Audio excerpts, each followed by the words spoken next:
wide open on the outside. Oh, Looks like a touchdown, touchdown. Trevor Wardrop in the end zone.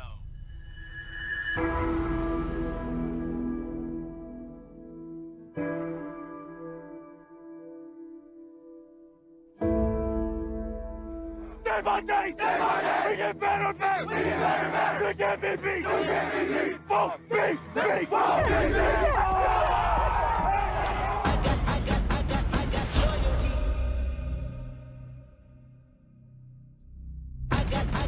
I got loyalty inside my DNA.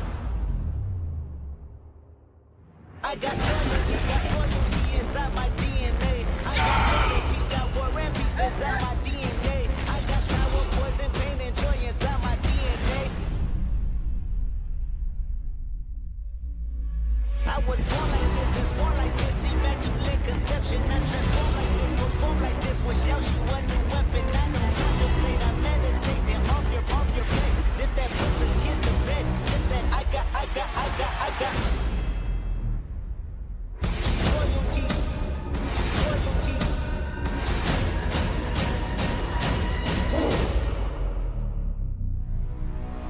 I got loyalty inside my DNA.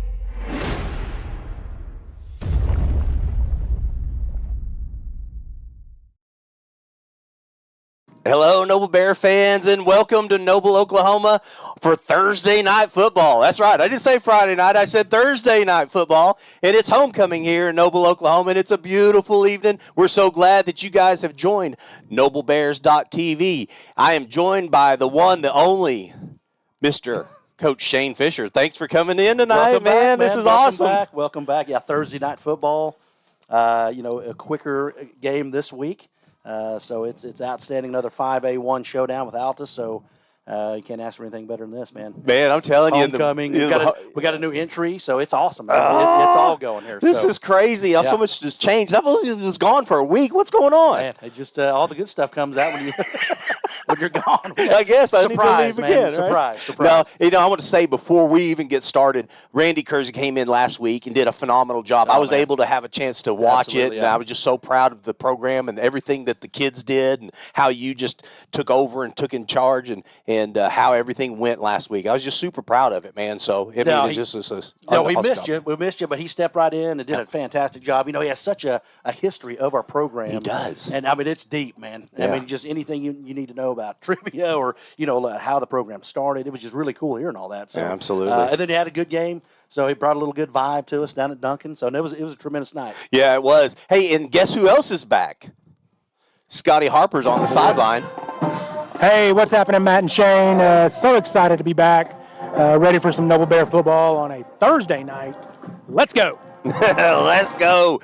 Well, it's really changed right now. The band's out there performing right now, and they're out there performing, and they're warming up right now. But, man, the reason it's changed is because we're doing the halftime is going to be all of our homecoming festivities that are showing up at halftime. So we went ahead and brought the band in, the palm, and then also the cheer and stuff. Which is good, man. You got to have. They do a tremendous job.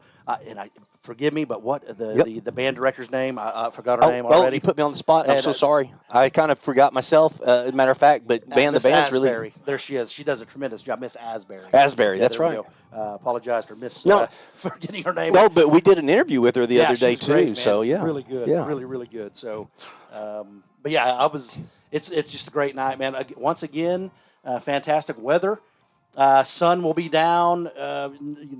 No one in the sun at all. So this just the people are starting to file in. That has actually changed, hasn't it? Yeah, it just kind of stopped right from behind them. Now it's not even out there. And well, it's only been a week and it's already changed that much. Yeah. So again, we maybe go 3-0 this evening. 5A1. It's always good to obviously win all the games you can, but we're 2-0 right now. Woo. I'm sure we'll get into it a little bit more, but. We've already got El Reno Duncan out the door there, so if we can get Altus, they got that little flex bone you and I talked about, man. He's just kind of tough to deal with.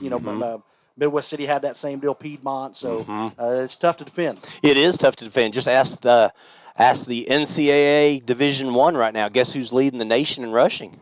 Oh, is it Air Force or It'd Navy? be Air Force. Okay, It'd be Air Force. I mean, and they run that bump, you know. Man. I mean, and they're just dominating right now. So, and they only brought back 3 starters from last year. So that's just crazy that their offense can do that year in and year out, you know. Yeah. But It's just so tough to defend. it is. Well, you know what? We've got a great guest, as always. We got Mr. Frank Solomon is going to be in the house, and we want to be sure and bring him in. But why don't we take a break right now, and we'll be right back here at noblebears.tv. Thank you guys for joining us. Hey guys, Nathan's Automotive, proud supporter of Noble Athletics. We work on all makes and models specializing in diesel engine repairs. I'm so proud to show our support for the Noble Public Schools through our unique Auto Repairs for Bears program. Bring your car in for maintenance or repair and drop those repair receipts off at any school campus, and Nathan's will give back 5% of the totals to the Noble Public School System. We're looking forward to serving you for all your automotive needs. Go Bears!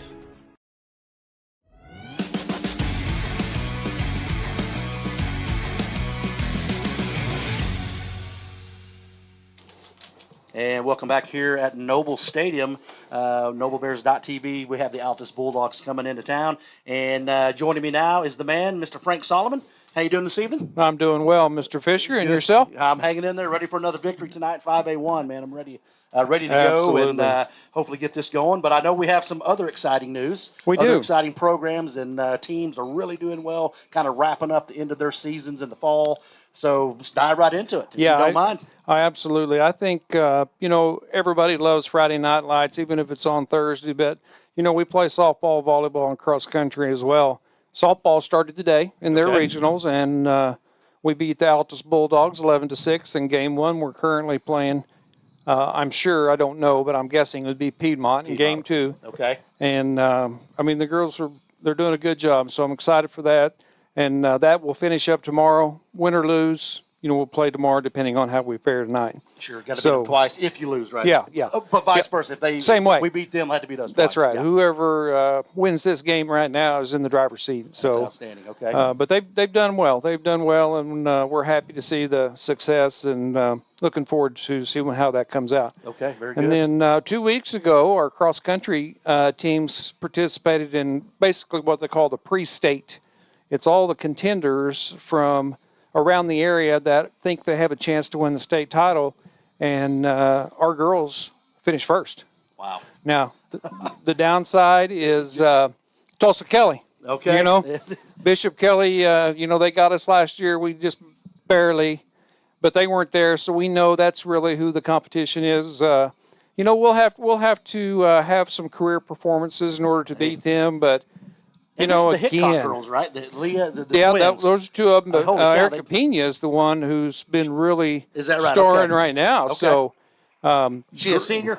yes. Okay, she's a senior. Okay. Yeah, but they've done well, and we're looking forward to that. And I was trying to remember. I wrote it down.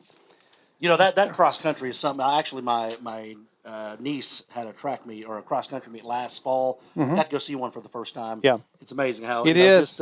just the endurance and then just the mental toughness you got to have. They line up across 75 yards, shoulder to shoulder, then Oh. off they go. And it's not a great spectator sport because they run. Yeah, They run You off just in the trees and over the hills and down the valleys, and then they show back up. And because it is a 5K, correct? yeah. that is a 5K. Yes. So It's, 3.2 miles. Yeah, Okay. 3 point something. Man. I'm not a metric expert, but yeah. Yeah. But they had a great job. We've got some boys that have been placing as well. So October 23rd, we'll be running our regionals, and then the following Saturday, October 30th, will be the state meet. Okay, so very they're good. doing well. That's awesome. And then our volleyball. Okay. Our volleyball has had another good season. I think it's really exciting to be able to watch volleyball in the den when you don't have to worry about the ball bouncing off the ceiling. Forever we played in the high school Absolutely. gym, and you had to learn to play it. But right. now we have a beautiful facility for volleyball as well, and they'll start Monday with their regional tournament. It'll be at Southeast High School, and if my math works out, it'll be probably with El Reno. El Reno. Okay, very good. Only one advanced to state, but we're there. We got a chance. So Now, is that a deal where you have to be at a certain point, kind of like football? You got to finish in the top four or does everyone go to those regionals in volleyball? Do you know that? I do not know Okay, that. I do okay. not know the answer. I'm not sure how Okay. that works in volleyball. Sorry to put you on the spot. No, it's okay. Yeah. I mean, there's just so many sports, and Yeah. that's a unique sport where the number one seed gets to pick who they want to play. Oh, wow. Out of the others that are That's- assigned to the region, I'm like, That's interesting. what? Yeah. So it's just a little different the way it's formatted, but that'll be Monday. Our first game will be at 6 o'clock there at Southeast High School, and I think we'll be playing El Reno. Okay. Very good. And then football. I mean, let's Right. talk football Yeah, playoffs. absolutely. We're in 5A1, and when we get to the playoffs, we pair up with 5A2. Mm-hmm. Well, if anybody knows football, 5A2 is loaded. That's Always Carl is. Albert, Yep. that's McGinnis, and that's Guthrie. Yes. And So- Piedmont. And Piedmont. And Piedmont. But, we played Yeah. Piedmont. We'd Yep. like to get them again. Man, I tell you that. Yeah. 'cause But, it's tough. And Those other three, they're just year in, year out, So, next week against Mac, and then in 3 weeks against Ardmore, it'll determine the seedings, 1, 2, or 3. Obviously, you want to be 1 or 2. Obviously, you want to win. Yeah, but yes. if you can't, you want to be number 2, so you get to have a home get playoff that game. home playoff game. Absolutely. So that's where we go. But, I mean, it's tough. There is no easy draw No in easy- yeah. 5A football. So we're prepared. We're looking forward to another great night tonight. Kids played well last Friday at Altus, and I was talking to Matt. I mean, a at couple weeks Duncan, ago. sorry. Yeah, Yeah. Duncan. So it's 17. We won with the semis. yes, 19 won the district. 21. So these odd years. that's right. Maybe Maybe. onto something here. That's so right. hopefully that we'll continue that trend in 2021 here. Because as it stands right now, we're at least guaranteed a 3 seed, unless something crazy happens. Exactly. I mean, And you can't take anything for granted. Yes. But based on the other teams and what they've done, you would say that we're not only we are in the playoffs, we should be a 3 seed at worst. But Now- we're looking for 1 or 2. Yeah, absolutely. Just try to- I mean, that's just so much better. Start jumping up that ladder So- there a little bit. So, a lot of exciting news and a lot of stuff going on right now. Yep. I know we wish all those other teams great luck. Absolutely. And, I want to give a quick shout. I know Bailey Smith. She was Yes. been a neighbor of mine for years, and I've known her since she's a little Yep. girl. She's been one of our playing- seniors. Yeah, she's a tremendous player. She's Yep. going on to play at Northeastern. So, wish her and the rest of her teammates a bunch of luck tomorrow. Hopefully Absolutely. they won tonight, but go Bailey. Yeah, and we have, it's a beautiful night for football. We've adjusted homecoming to halftime to try to get some of those girls back in time. Sure. They may run in their softball uniforms instead of their dress. I don't know. But, that's our goal at Noble is to do what's best for our kids. Yep. So we had to make an adjustment. We normally do homecoming pregame. But, when you do what's best for kids, you make changes. So That's right. it's no big deal. We moved it to halftime, and hopefully we can accommodate all that. And I think we need to give a shout out to Bear Down. I mean, look at this Absolutely. entry. Yeah. It just continues to amaze me, the things we're doing. Another beautiful setup, and that's sponsored by our Bear Down Booster Club. You can't do this by yourself. No, you're you right. got to have help. It just seems like it You know? keep adding on week after week, season after season. Things Yeah, get I mean, better we and got a beautiful video board now. We've got a Oh, great man. entry. It's awesome. And then we have all these support people. Our band is great. Tristan Oh, my Asbury came back. He's done a great job. Paula with the cheer, Zach and Kim with the palm, the managers, the trainers. yeah, absolutely. It's just it takes a lot of people to make a program work, and we're glad to have all of them. Well, you guys do a tremendous job as always. So thank you for all you do, and I know everyone's proud of our community, proud of what we have here, and let's just see if we can just keep this thing rolling. That's right. Let's keep it rolling. Keep the good vibes moving, and well, here y'all put you on the spot one more time. You got it. Give me a score this evening. I'm thinking it's going to be about 58-14 final. I like think that I think we have them outmatched. I think our guys are ready, and it should be a fun night. I'm ready. 58-14. I like it. That's a great score. Well, Go there you have it. Sooners. Go Sooners. Don't forget yeah. Sooners on that's Saturday. Right. So- I will be there. So No, I it's gonna be a good understand. time. I understand. So, but thank you so much Frank, for Absolutely. coming in. Great seeing you Absolutely. again, as always. Absolutely. There he is, Mr. Frank Solomon, Superintendent of Noble Public Schools. We will go ahead and take a break here on NobleBears.tv. Support your school's booster club and get your business in front of thousands of potential customers. Talk about a win-win. Advertising packages start on this streaming station for less than $10 a game. Call 405-726-0835 or email adam@squirtle.com right now for more information.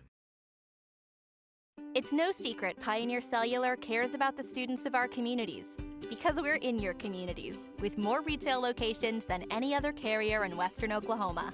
It's no secret that we provide opportunities for students to learn remotely with distance learning plans and MiFi devices. We also help these schools live stream their games, so family members across the country don't miss the action. We sponsor schools and colleges because your children deserve the best. Pioneer Cellular. It's no secret.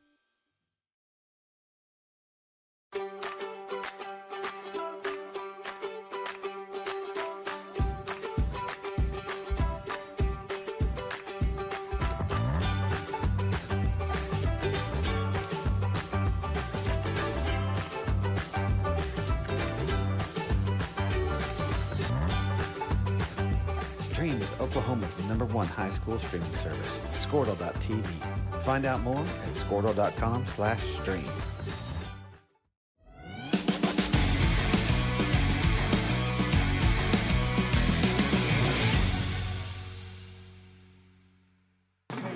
All right, and welcome back to Noble Stadium, home of the Noble Bears, as the True Blue Band is about to enter the field. And we're down there with Scotty Harper, who's down on the sideline. And they're marching down at about the 25 right now, Scotty. Guys, let me get a little bit closer to these guys, and here they come down the ramp. Very nice. And it also is, Breast Cancer Awareness Month. Oh, it is. You see that? You see so a lot of that? pink going. Yeah, a lot of pink going on, so that's always good to see that.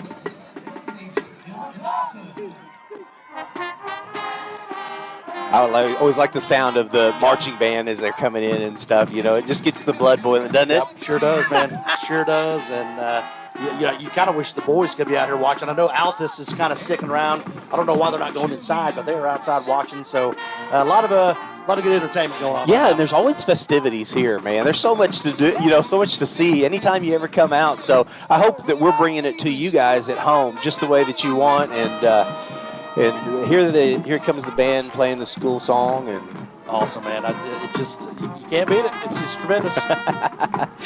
Well, let's go, if we can, maybe right to the keys to the game. And this is going to be brought to you by Coach Shane Fisher. Okay, keys to the game. So it's pretty simple this week. So it is homecoming. There can be a lot of distractions during the homecoming week, not to mention game day. So you want to make sure you kind of keep those things under wrap. Right. You don't want to get lost in all the festivities at halftime. You just got to stay focused. And again, know your assignments, keep things rolling, man. We got to keep it going. We got a good start to the 5A1 district play here. To piggyback on that, even last night though, Coach, during our normal practice time, they were in a parade that was going downtown. So the week does change. It's not like just some simple week where you're doing the same routine thing every single day. Yes. It's something totally different this week. So and coaches are creatures of habit too. That's right. So they, they don't like to get out of their norm either. So, but no, just kind of don't let those distract what we're going to be doing on the field here. Sir. Obviously, that's going to be big. And then, man, tackling well. I mean, from what we've seen the last 2 or 3 weeks, we have really, really, really got to start working on the tackling, better pursuit angles, and just, bottom line is just a little more toughness. Yeah. I think last week against Duncan, I know we have a lot of kids going 2 ways, but it seems like we just, we're kind of arm tackling. We got to gang tackle, wrap up, and bring those kids down because going forward with Lawton Mack next week and the Ardmore, they're going to have some kids that can really, really run. Yeah. And we're going to have to really, work on our tackling there. So I just think we got to get better tackling. Well, I just have to agree with what I saw, and I had a chance to go back and look at it. And everybody that's listening to this broadcast right now, you can go back and look at any of the games that we've played so far this year. They're going to be archived on noblebears.tv. But last week's game, I was able to go back and see several tackles that were attempted. We're just literally grabbing them at the armpit and seeing if you can pull them down by the wrist. And it wasn't what you're used to seeing the Bears do on defense, and that's just wrap them up, take them down to the ground, in physical force. And so it's concerning. There's no doubt, right? Yeah, totally. And I think it can be fixed. I think just some bad angles here and there kind of got a little bit too far upfield, outside arms not being open, those sort of things. Those are coachable moments. I know Coach Crawley and the rest of the staff have been on them, and it's just it's coming down to the players just making some plays at this point. There you go. So, they've definitely heard it, I'm sure, from their coaches. No, absolutely. They needed to, right? So It's all good. And then finally, the last thing, just get out healthy. We're so thin at most spots. We have kids. We saw a couple kids on crutches earlier in the pregame here. So we're thin, man. We got to get out healthy because we have a huge game next week. Potentially could set if we, obviously got to take care of business tonight. Right. Got to win tonight, but next week if we win this evening, it's going to set up a showdown with Lawton Mack coming to town. And senior night, Lawton Mack in town. And so you just got to stay healthy, man. So I think just tackling well, don't let the distractions hit us, and get out healthy. I love it. That is Keys to the Game by Coach Shane Fisher, and we have got the national anthem about to play, so hope you guys can stay put on this.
That was very good. Altus band, well done. That was nice right there, guys.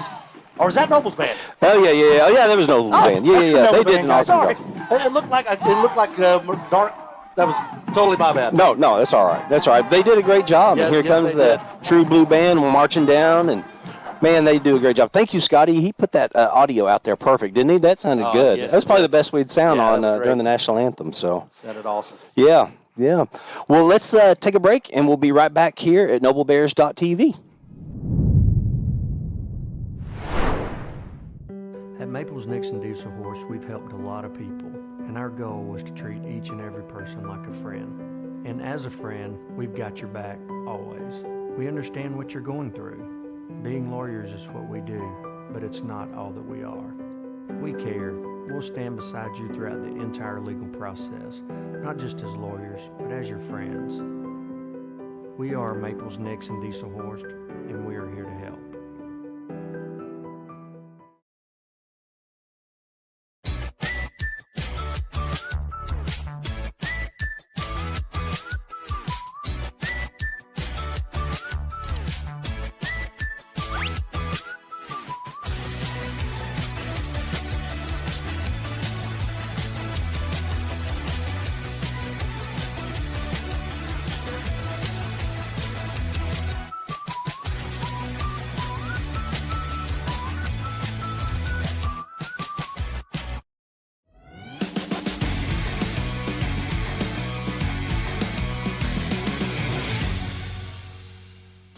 And we were back here at Noble Stadium. And again, that was the True Blue Band. We're super proud of those guys. They just did an awesome job, national anthem. And, man, what a crowd. There's a lot of people here right now, Shane. I'm looking down in the front, and, I mean, a lot of Noble fans have come out to the game. Yeah, it's, homecoming. You hope to see that crowd coming out. And, fantastic move here. So, the band's starting to line up, getting ready the new tunnel here.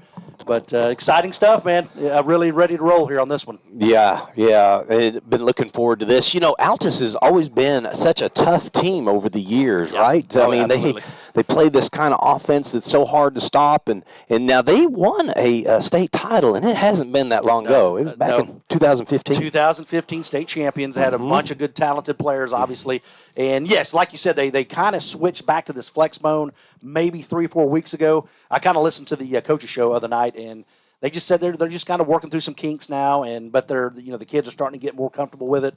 And again, it's going to be a challenge, man. It's going to be a big challenge this evening. It was what they were used to running for years, and then they got a new coach that came in just during the pandemic season in the year, and he's a throw. I mean, he loved to throw the ball. No, absolutely, Coach Kokenhauer was his name. Kokenhauer. And that guy's in the Hall of Fame. Yeah. I mean, he's a legendary coach, legit coach. So I think maybe just with his personnel, he thought maybe he had to kind of switch it up a little bit. But I believe their head coach now was the offensive coordinator back when they won that title. I'm with you. Okay, Yeah, and so now that's going to bring up Dusty Davis. Yes. It's going to be the head coach. Yeah, Dusty Davis done a tremendous job. He's really getting those kids, back on board. And, because like I said, Altus has always been a perennial power.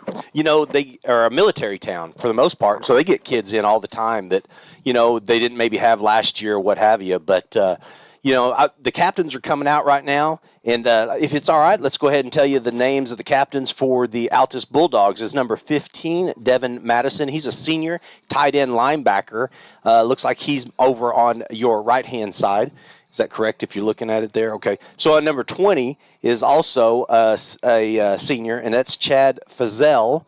Then you've got number 44, looks like, Carson Miller. He's a senior. Now, he's a running back and a defensive back, okay? Yep. Yeah, and then there's a big kid right there. I mean, isn't he? There, man. He looks like a load for anybody to try to stop. But that's Darian French, and he's a senior. And, of course, you can imagine that's the offensive line and the defensive line. That is a big kid. When you look at him next to up next, wow. Big old boy there. Yeah. And real quick, I'll roll out the Noble captains. Number 18, Colin Fisher. Yeah. Number 7, Caden Dominy. He's obviously a senior. We have number 55, Austin Teener, and then number 21, Bryson Crawley. Yeah, Bryson's been playing great Yes, at he the has, man. spot, man. I'm super proud of Bryson Crawley just sticking his nose in there. Hey, Scotty's got the mic down on the field, so let's listen to the official. See, one of us officials will get it taken care of. Understand? Sure. Any questions? All right, then we'll let you guys play football and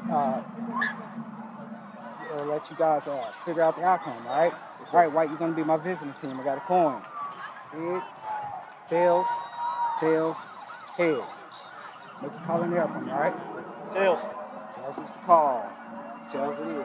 Receive. You want to receive? Which way would you like to kick, sir? We like to kick that way. Kick this way? All right. Altus is one toss. Make it to receive. Right first.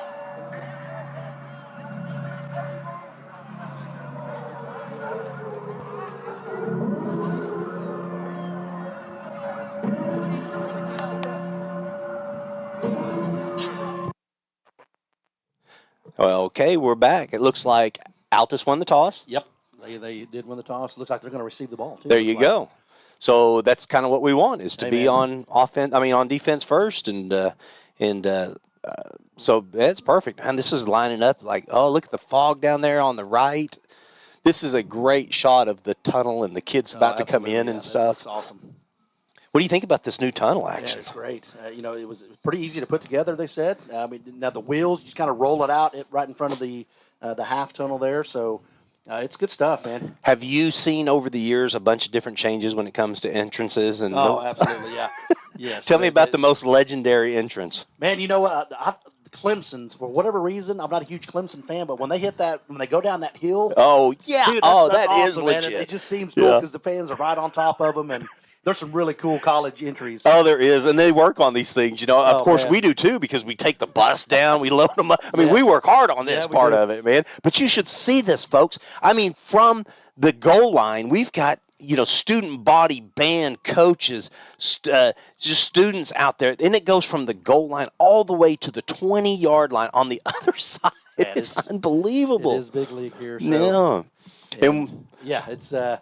Now, have you seen? I was wanting to know. Have you seen some legendary Noble Bear entrances? Oh man, you know what? They keep getting better and better. Because back in the day, like I said, we just ran through, and it was really cool. It was a big Noble Bear face, and we ran through the mouth of this. It was in the north end zone, and now here they come. Here they come. Oh, there's tore it all up. That's great. And here comes the fireworks. Yeah, once again, Glenn Riddle getting the fireworks going. The fireworks look awesome. They're purple. These boys are going to be winded just trying to get through the fan. I'm telling you, that's a full 100-yard dash, man, right there. There you go. Okay, very good. The fireworks are still going off, man. They look fantastic tonight. Look at them go. Oh, that's great. Yeah, Glenn Riddle. Thank you, Glenn, for bringing the fireworks out. He does a great job putting those on for us. That's outstanding. But no, so to answer your question, man, the entries there, I don't know if you can get any better than what we have.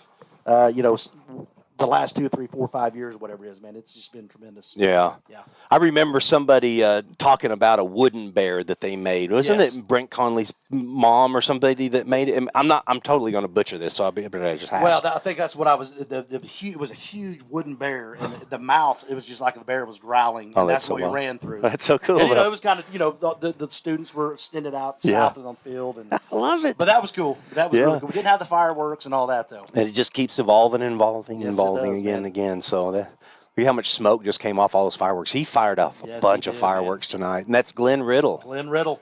Thank you, Glenn. Now, when he sets up for his fireworks, to sell, so you listeners can go support him as well. Yes. That's always there at Cemetery. Yes, on Cemetery Road on 77, right? Yeah, but that's going to be on the east side of the road, right? Yep, you with me? Yes, on I that? am, yes. Yep. That's exactly where it's at, and he's always there.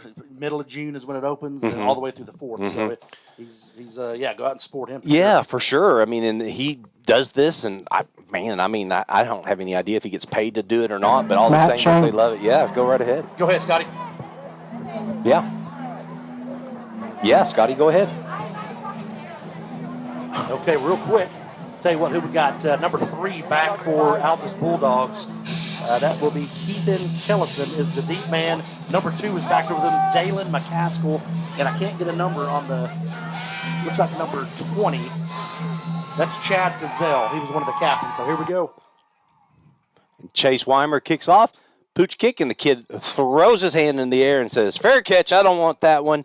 And that's Kylan Monday, Jr., running back and linebacker. We might see him here in just a second, lined up in the backfield. But no, the Bears were a long ways away from him on that one. He didn't probably need to call a fair catch on that, Coach. Well, I know it. Maybe that was just the instructions of the coach there. But hey, we'll take it, right? There you go. Yeah, so it's a perfect kick. So it's at the 24-yard line where he called the fair catch, and it's down right there. So, and I tell you, this is, typically it's been, past the 40. A lot of the starting field position we've given the offense out past the 40, but this is tremendous field position there here. A nice start for the defense. Looks like there's a handoff right across the middle. Caden Dominy stands him up, and it is down right at the line of scrimmage. Just nothing. Just a quick get. They just try to dive up the middle, and we had a host of Bears just kind of wrapping up. And just like we said, gang tackle, bring them down. So nice play, nice start for the defense. You know what I like already that I can see is number 7's playing in his natural spot. Absolutely. Because this has been what's happened is we've had him in the safety's position for 3 weeks now, 2 or 3 weeks now since Villanueva something happened, And then now he's at the linebacker position. Number 7, Caden Dominy, is your linebacker, along with number 51, Jackson Stewart, who's just been playing out of his mind. Really well. I was talking to his dad earlier in the game or before the game, and just hard-nosed kid, gets up in there and plays really well. But looks like we're kind of stacking the box here. We've got a timeout here with the Bulldogs. But we kind of got 8 guys in the box here, and you got Wardrop and Harper back deep. So this is a nice game plan here for Coach Crawley. And just not expecting that look at all on defense, were they? No, they were not. So they Coach Davis wanted to get a quick timeout there. So 2nd 10. So this is we'll take that all day, man. Yeah, they were like, timeouts. Okay, well, the plan we had is not going to work because they changed their defense on us. Well, I'm just so pumped to see Caden Dominy, number 7, in his natural position. He played safety well, got an interception. Yep, and you could probably talk a little bit more last week on how he did, but played well. But you could just tell, like you said, he just kind of out of spot. He had a tough ankle. I think he kind of tweaked his ankle a little bit. But you could just not being in his normal linebacker spot, you could tell he just is kind of. Just kind of roaming. Now, he played well, but it's just not his natural spot, so this will give him a better chance to make some plays here. I got you. Was that his left or his right ankle? I believe Do you remember? It was his left. Lefty ankle? Yeah, okay, all right. Let's keep a Let's little eyeballs on this. But, boy, we're really stacking it up, man. We've got 1, 2, 3, 4, 5. Looks like a 5-3, and they're trying to run to the outside and just get wrapped up and taken down by Logan Kirby on the outside for a large loss. So just a toss sweep to Dalen McCaskill, and Logan Kirby flying upfield and was able to get him low for a huge loss there just on that toss sweep. Nothing to that play, but nice play, Logan Kirby. What'd you think about that one, Scotty? You got us? Yeah, great job of Logan of coming upfield, guys, and just forcing everything back to the inside and then make the tackle. So absolutely. Really nice job. Watch something over the middle here, guys.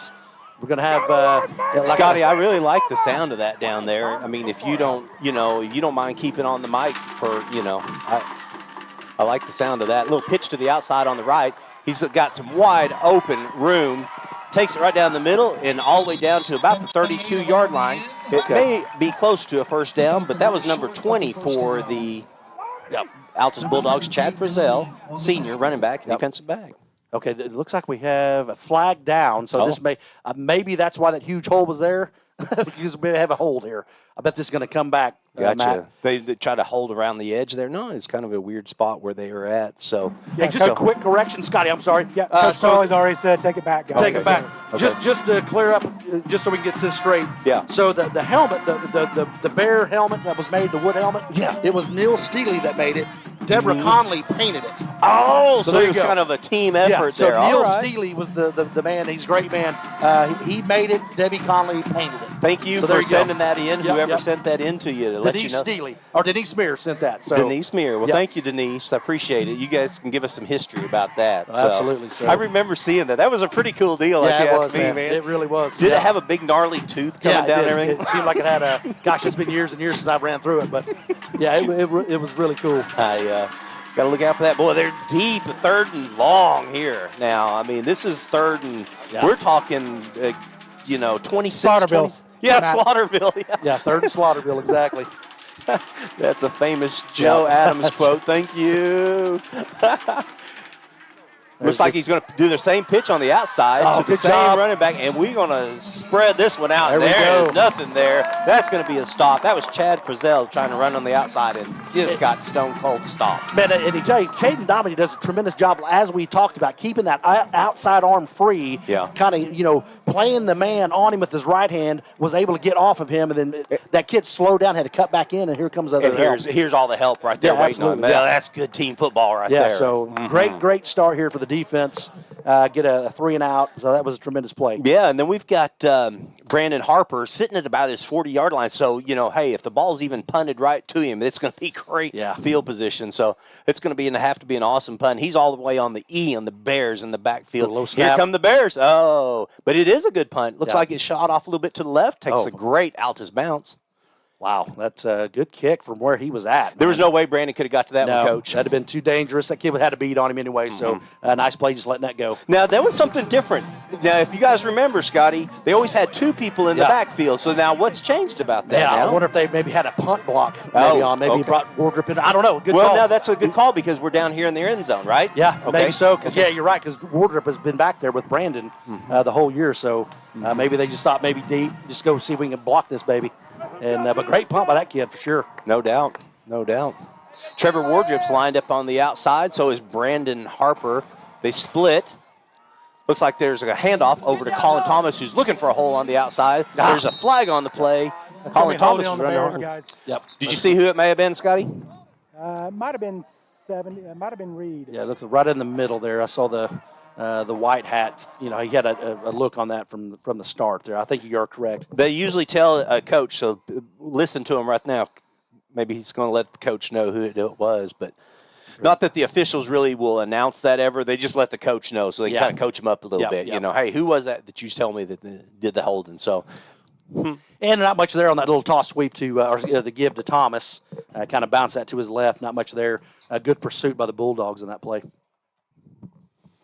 It's great. Sets up a first down at 20 here. So Colin Fisher in the shotgun. And we're going to go ahead and get this. That's okay. Good check down here. So he was looking for Caden Dominy over the middle. He was covered up, and he had to check down to Brandon Harper on the sideline. Found him, a nice gain on that first down, picked up about 13. So good play by Colin and hitting Brandon. Actually, about 15-yard gain right there. Yeah, it's going to be 2nd and 6, Shane. Okay, Second so and 14 6 yards. there. Very Very nice good. play. Good protection there up front. Way to extend the play, Colin Fisher. Well, 2nd and 6 looks a whole lot better than 2nd and Slaughterville, so we got a lot of that back. Oh, Colin Thomas looks to run to the left. Nice. There we go.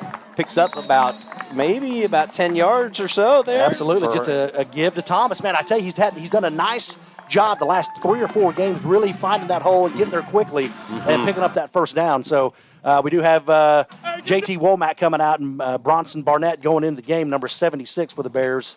So we got a little the right tackle switch out here. Here we go, coming over right tackle. Here he goes. Oh, JT lost his helmet. Yep. Well, but way to be ready then. Colin Fisher rolls to the left. It's got an open wide receiver, just a little bit overthrown. Brandon Harper, they've been hooked up this year, those two, man. I'm telling you.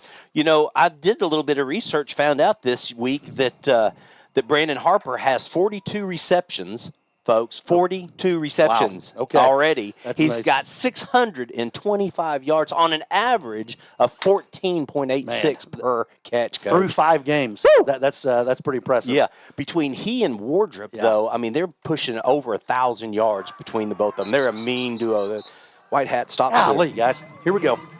So we got maybe a false start here on this play. Hey, Scotty, did you get the names of the officials by chance? He did not have a card on him, Shane, Matt. Okay. So I apologize. No. I know they do have one in the booth next door. Yeah, maybe. So ask Phil and those guys. Yeah, maybe if there's ever a chance, you can try to ask a few names and stuff, and then maybe we get a chance to. Okay, we got hey guys down here. Wardrop may have a. There's another give up the middle. Big hole too, Coach, and that runs Colin Thomas all the way down to about the 20-yard line. Great play there. Just a draw to Thomas right up the middle. Tremendous blocking by Caden Reed and Braden McDonald there to give us a running lane, and Thomas is able to pick up that first down. Great play there. Hey guys, if I was going to have one key to the game, yes sir. You know, obviously been at home the last 3 weeks, but if I was going to have one key to the game, it would be the running game. Well, boom! I thought he had caught that ball, Coach, and I just got so excited about that. That was one that hit him right in the arms there, but he was diving to his left and just missed it. It hit him hard. Yes, Colin tried to run that initially, get it up in the middle, bounced it out, and he found Wardrop kind of streaking across the goal line there, and great effort there by Trevor. Just a little bit out of his reach. So that'd have been an awesome play there. It would have been. You know, he's had 29 receptions this year. 29, and he 476 yards. So very good year already for Trevor Wardrop. That's Brandon Harper, makes a little stutter step and picks up 9 yards. Right on. There, good block there by Luke Conley, by the way. Just kind of flipped that ball out to Brandon, a little bubble, and then Luke Conley had a nice, just got in that kid's way. Brandon was able to get around the edge for about 9, so good play there. Luke Conley kind of plays that, that's the Z spot right there, correct? Yes. And and his blocking is certainly needed. Colin Thomas runs to the left with great blocking all in front of him, and he picks up first down. There we go. Good job. So we've got us inside the 10, so it'll be first and goal here. And a nice drive here, guys. Oh, man. This is a tremendous drive. We've had a couple penalties, but we've overcame those. And setting up our first red zone here. Let's see if we can get punch this in on this first down play here. This would be a Crimson Electric red zone. Colin Fisher rolls to his left, wrapped up and taken out of bounds. Looks like he lost a little bit. Just didn't find an open receiver downfield, which is, hey, you rather throw it away or you just take your loss and just start it again here in a second. Yeah, he rolls out. Now, what he probably should have done, rolled out of the pocket. Once you get outside of the tackle box, throw that thing away. No one's there because you don't want to take that loss, right? So we lost about maybe 5 or 6 yards there. So tremendous job of not forcing anything, but next time maybe if it's not there, just kind of throw it out of bounds and just reset up here. Throw it into the concession stand. Golly. So you have Domini move there, so it's going to move us back 5 more. And I tell you what, guys, this has kind of been one of our issues as well. We kind of we get lined up initially, but then we'll kind of get a little bit of movement and just kind of get a little antsy here. They're ready to score. Yeah, they are ready to score here. I love it. Well, Colin Fisher, again, number 18, quarterback, claps his hands, looks to hand off to the middle to Colin Thomas, who rushes up. Woo! Okay, man, Caden Reed just took that kid from the middle of the field all the way back to the 30-yard line. So just again, once again, a give to Thomas. Not much there. That kid, give credit to, I can't see his number, but the Altus Bulldog kind of closed the line there and was able to wrap up Thomas. Here comes Trevor Wardrop in motion, runs to the right. Colin looks to it, left. Brandon Harper right in the end zone. That's a touchdown for the Noble Bears. There we go. So very nice. So again, I love this play. You have Trevor Wardrop coming in motion. We fake the give. Colin rolls to his left, and we have a drag route by Brandon Harper for the 6, man. So that's a tremendous play. Man, our OC is going to just dial him up today. Something tells me his hair is going to be on fire. Yes. So that was a really good drive, guys. It started at R45. We went down to, like I said, we had a few penalties here and there, but overcame those and were able to 7 on the board here. Man, it just helps so much when you have a rushing game as well as a passing game. It's just it Great helps balance. everything. So Chase Weimer, number 13 for the Noble Bears, steps right up and puts it right down the center, and that'd make the score 7-0. And we will take a break and get a scoring recap right back here at noblebears.tv. Hey guys, Nathan's Automotive, proud supporter of Noble Athletics. We work on all makes and models specializing in diesel engine repairs. I'm so proud to show our support for the Noble Public Schools through our unique Auto Repairs for Bears program. Bring your car in for maintenance or repair and drop those repair receipts off at any school campus, and Nathan's will give back 5% of the totals to the Noble Public School system. We're looking forward to serving you for all your automotive needs. Go Bears!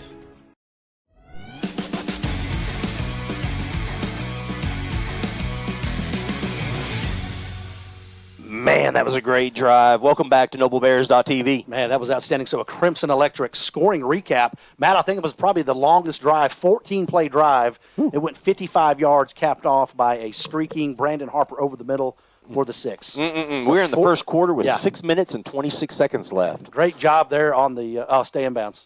That one just needs to stay in bounds and more money. Man. Oh, and it shot to the left. Yeah, sure did.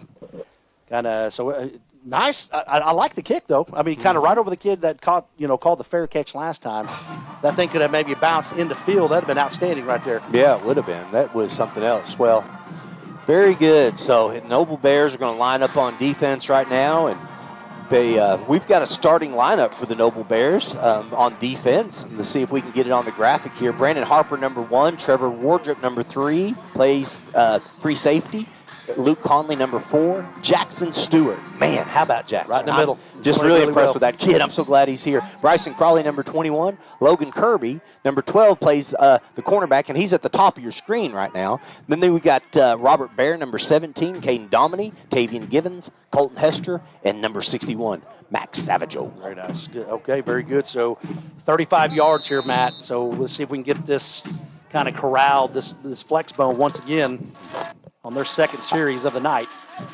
Man goes in motion. Quarterback gets bumped right away. He's like, how in the world did that happen? He threw his hands up in the air. Again, so just a quick dive to the fullback, number 26 for Altus Bulldogs. That's Tommy Saxon.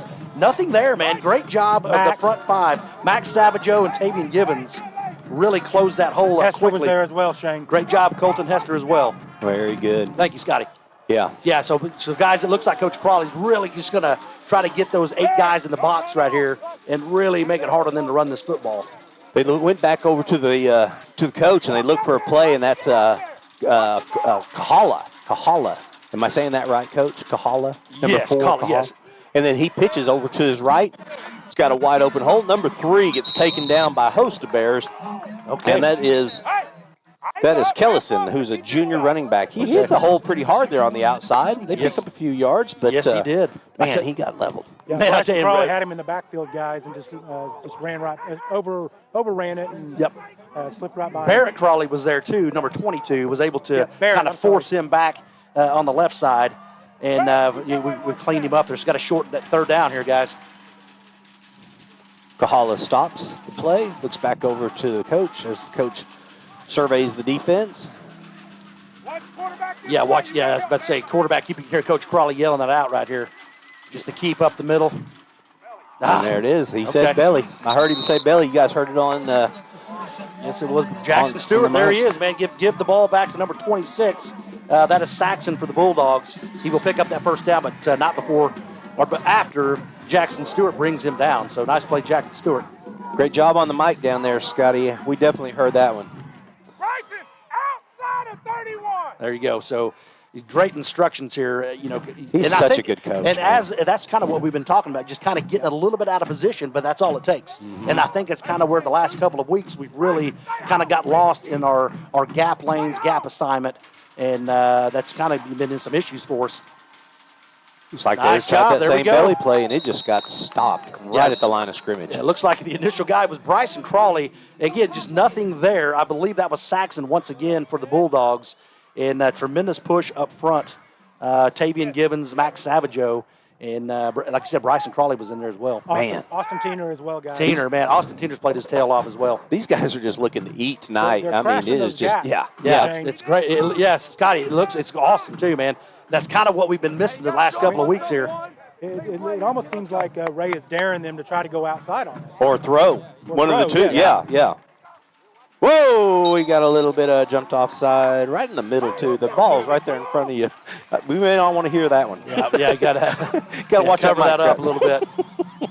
Oh, man. You got to watch the ball. I mean, Taven's right on top of that, so just got to, I know you're getting antsy, but that's going to set up a short second down play here for him. 2nd and 5. 3 minutes and 42 seconds left in the first quarter. The Noble Bears are up again, 7-0.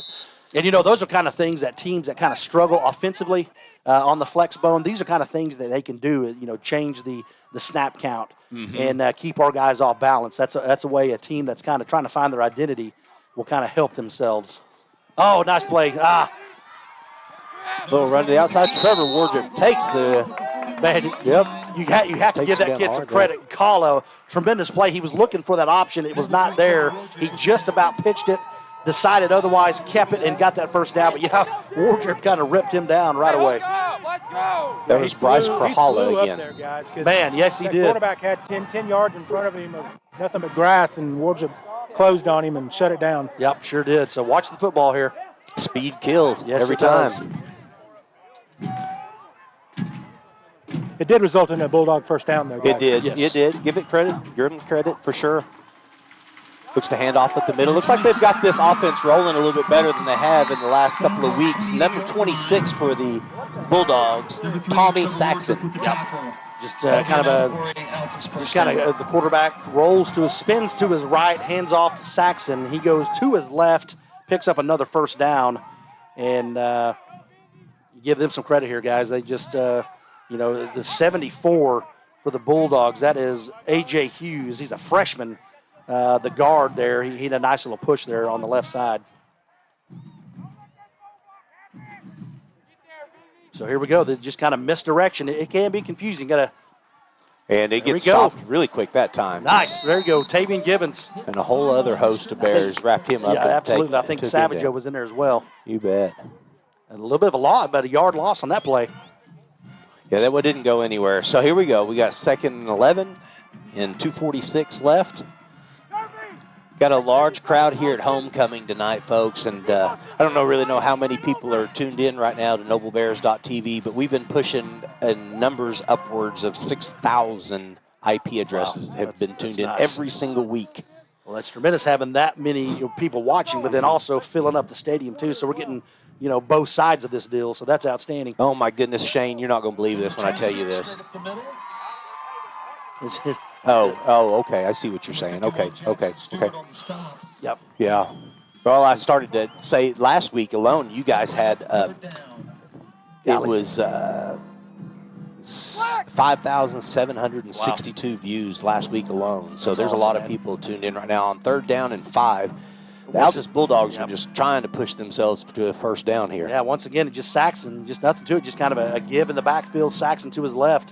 Pick up about 7 right there, 6 or 7. So big 3rd down, guys. Yeah, big 3rd down here. I'm actually going to go for this, even if they don't get this 3rd down play.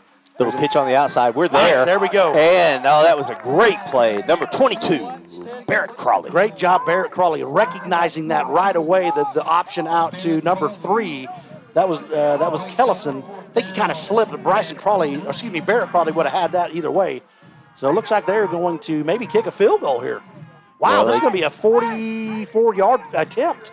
So I would put Brandon back and let him return this, man. Boy, that's a great idea, Coach.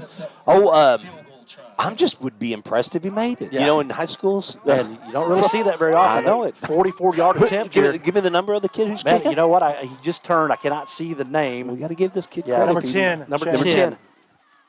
Alan Chavez. Is that number 4 Luke Conley that just jumped off? Well, it's still Hester and Conley, guys. I mean, guys, you got to watch the ball. Just sit there and watch down the line. I mean, you cannot give them extra 5 yards. Now they may go for this. I mean, look, this is. I mean, it's one of those. It looks like they're still going to kick this, but I mean, that's 2 jump. We're offsides twice on this drive. got to have more discipline, guys. Hey, you know, and if there's another jump, this would be a first down because it's only 4th and 4 now, Yeah. so it'd be a first down. Yeah, stay back. Watch. Just don't jump. I think their offensive line kind of goes down. I'm so surprised he didn't All right, block very that. good. Tavian got through there quickly, didn't he? He did. Wow, he was untouched, almost blocked that, but it was wide left, and that'll set up shop here for the offense. I think some linemen are going to get a talking to, guys. Well, okay, you better. I'm going to turn the mic off. Okay, shut your mic off. Okay, but yeah, he come through that gap fast. I don't know. He did. He obviously okay. So the center. Okay, so you're a long snapper. Mm-hmm. You know, you snap the ball. There's some rules that you just can't crush that center. Yeah, absolutely. Okay. Yeah, if you hit him, it's actually a personal foul, right? There you go. 15 yards. So you got it's just protection there because his head's down. Right. Yeah. So he shoots that gap right there on the left side, and he's back there before the kid can even get the ball down. That was awesome pursuit there by Tavian. How did he miss it? Oh, there's a little pump fake. Colin Fisher rolls to the left, sees somebody wide open, hits Trevor Wardrop right at 35. He's at the 40, cracks over the top of the defender, gets all the way down to about the 47-yard line. Man, tremendous play. Colin Fisher once again rolls to his left. Initially nothing there. Wardrop does a nice job working his way back to the field, and Colin throws a dime in there to him. Outstanding play for the Bears. That's right at a 30-yard play right there, wasn't it? I mean, yeah. Sit still. Yeah. So, all right. So, Colin Toms looks to run to the left. Big hole. Picks up go, guys. 5 more yards, 6 more yards. So that's what you got. Again, great balance here, Coach Davidson, on these offensive calls. And just keep that, like you said, keep the running game going. Keep them off balance. That will loosen up that secondary. I'm sorry, Scotty, go ahead. Yeah, the running game is so important. Yes, it is. Oh, that was a dime. Did you see that over the top? He's at the 10. He gets pushed out right at the 5. Man, he snatched that ball right out of the air. Yes, he did. So just had a 5-yard in slant pattern here to Trevor Wardrop. Colin put a little mustard on that one, and tremendous job. He just kind of snatched that out of the air, and he cuts it upfield for a huge gain. So tremendous play, Trevor Wardrop, and nice throw by Colin. I thought he was going to get a chance to score on that one, but the safety made a play, pushed him out of bounds, so good job for the safety he did. over there. Kind of had the angle on him, but but it was nice to put on the brakes and cut back to his left, man. You know, took that to the house. You know, Colin has thrown 15 touchdown passes already this year, Coach. Wow, man, that's it's awesome.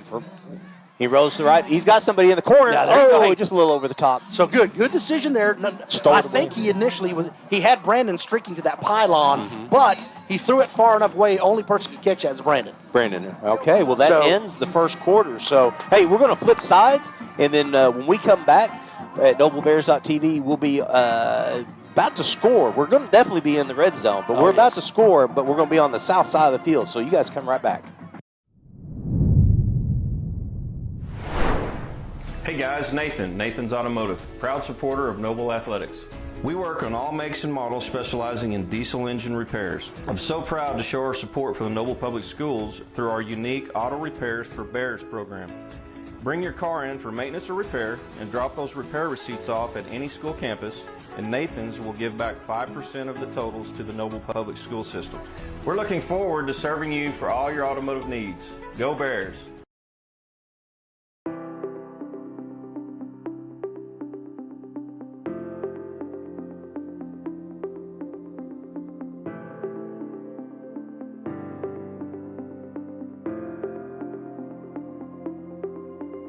Is it time for your school or business to purchase a new phone system? Give the experts at Versatile Networks a call. In most cases, we can provide a phone system with brand new phones for less than your current monthly bill. Call us for a free quote today.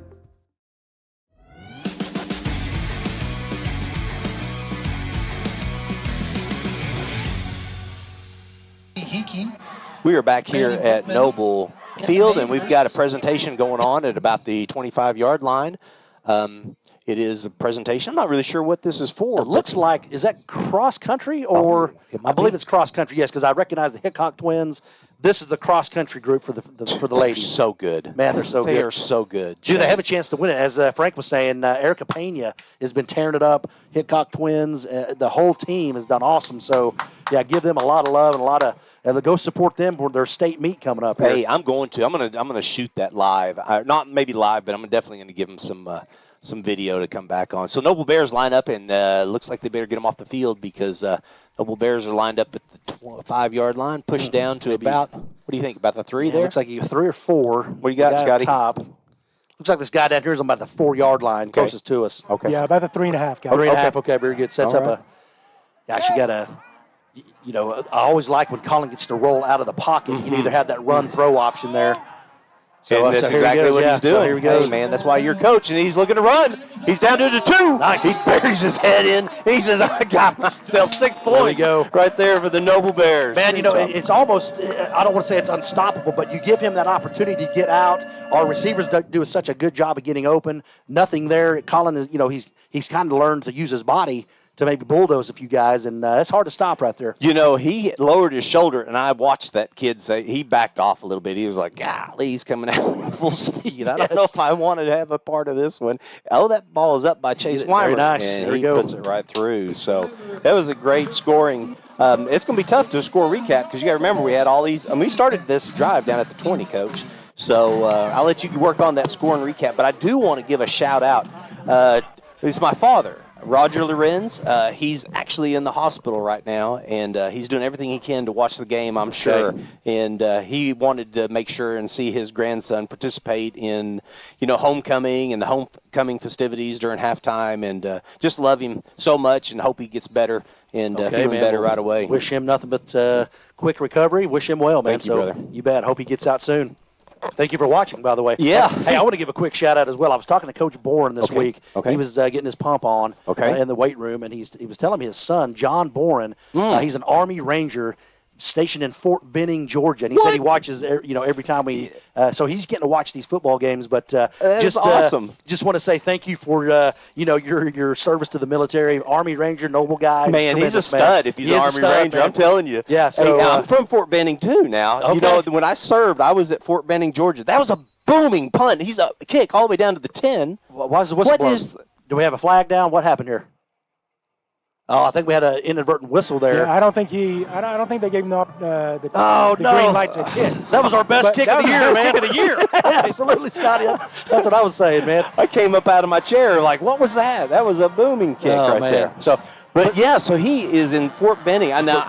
Kelly Hill is where I was. Kelly Hill is where I was stationed at. There in Fort Benning, and field artillery unit. But he's an Army Ranger, so that's the elite right there. Dude, I mean, we're super proud of him. Obviously, I did not know that until Coach Borden told me that. But man, just well done, and thank you for your service, and go Bears, man. Hey, thank you for tuning in and watching John Bourne, Too bad.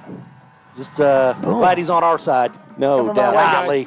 Well, and that's just the opposite of what we just saw. I wonder he'll get it down. Coach George, he just threw his he is not happy with this. Well, as a coach, right, you tell us, all you want is consistency. Yeah. I mean, if you're going to do something, just do it the same way so we can kind of work on that, right? Absolutely. And, I think what happens here, these kickers, it's kind of like baseball. I love baseball or golf. Mm-hmm. You got to keep your eye on that ball all the way through. And I think he just, every now and then, Weimer will kind of take his eye off his foot hitting the ball. And all it takes, just as you know, like I said, playing golf, you take your eye off, man, it's going to go anywhere it could go and anywhere. everywhere. That's right. Just, like you said, consistency, just do it the same way every time. Well, and kickers are such lonely creatures. They're all by themselves on the sideline, everything, but, I mean, it's just. He got a little love from LT, so he's all right. He's all right. He's been doing great. His extra points have been going in like left and right. No doubt. There's a big handoff over on the right-hand side and a big pickup. Yeah, it sure was. Nice play there. Max Savageau coming down the line. Almost stripped that ball out of the kid's hands. Again, that was Saxon. He's been a busy man tonight, Scotty, number 26. Yeah, he sure has, Shane. And they seem to be the back that they like to go to the most. Yeah, he's just tough runner, man. Just nothing special. Kind of right up the middle, and he gets it on there. So 8 yards right there. So. Something else I'm noticing too, Scotty, and I mean, tell me if I'm wrong. They like that right side. Yeah. Yep. They like to sweep on the right they side. Like to go behind number 79, Yep. that big kid. Okay, all right. So let's keep. Whoa! Every time they go up under center like that, they do that. The linemen step up and then they walk away from it. Shane, that is the most interesting stance for a center I've ever seen. Man, you know what? Look, that's right down the line. I noticed this about 4 years ago. We went down. Austin was playing, and that's a false start, guys. And I think it was just a busted play. Boy, Max almost ripped that dude's helmet. I think we had the face mask. Yeah, there it is. Golly, he called it. He saw it. I mean, it was right there in front of him. Well, you don't throw the late flag, do you? Well, No, because that was really late. I mean, just don't throw anything right there. That's going to be personal foul. I mean, you just can't do that, though, guys. Those are the mental mistakes that we've had throughout this season that have just really, really hurt us. I mean, we get a nice stop, and then we'll have just a crazy foul like that. So that's going to push it. You're exactly right, Shane. 15 yards. So that's going to push it up past midfield there. And, Scotty, he didn't even need to do it. The kid was already down. The kid was stopped. He was on his way down to the ground. So. All right. Absolutely no reason for that. Hey, you got to be better disciplined. Yep. That's right. 10 minutes, 24 seconds left in the second quarter. We're going to line up. We're going to make this stop this time. So the ball is about the 45-yard line, which that was a large gain for sure. And Altus Bulldogs look to get the play in from their coach. Watch the football, Taven. Watch the football. Yeah, I just heard Coach Crawley say squeeze. So he wants our guys to kind of squeeze in a little bit here. It's such a mind game for them to come up, line up, then walk away from the play. Such a mind game right here, wanting you to jump off sides and everything. Here we go. So, very nice. Good stop. Attaboy. They try to run to the right again. Yeah, just run it to the right side. Nothing there. Colton Hester made that initial contact. I believe that was, who was this? I can't see the. Oh, that was a keeper.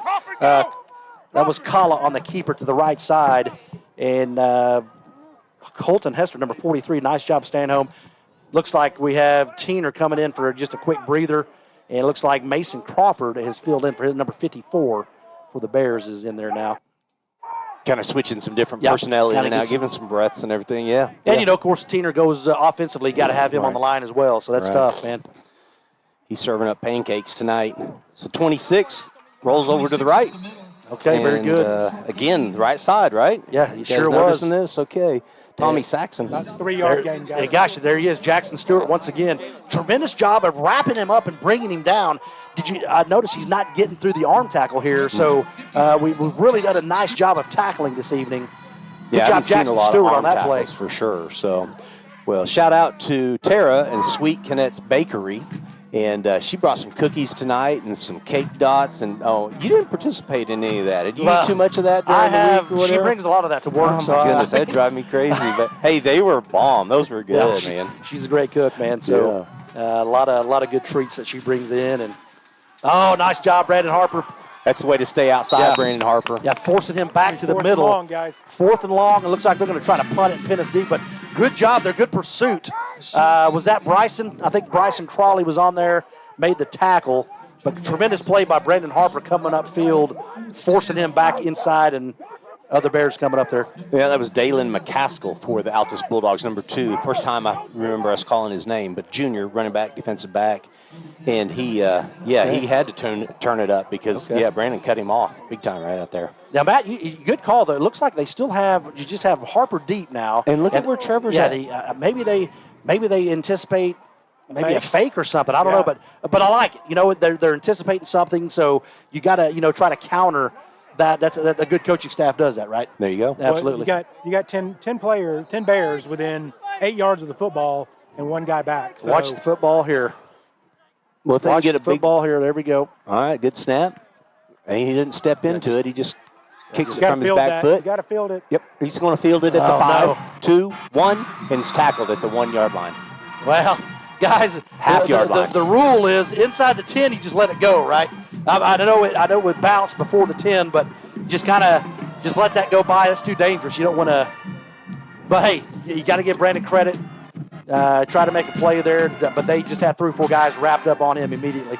I said that Colin Fisher's had 15 touchdown passes. They've been a 46, 65, 71, and 75. I wonder if we can get a 99-yarder. That'd be nice. That would be nice here. Or just a long extended drive. Take this to halftime. There you go, Coach. That would be outstanding as well. 7 minutes, 48 seconds left. Colin Fisher deep in his end zone. Looks over to his right. Going to go ahead and throw it deep to Trevor Wardrop, who was streaking down the sideline. Yeah, looked like he had his guy beat, but is a little bit long.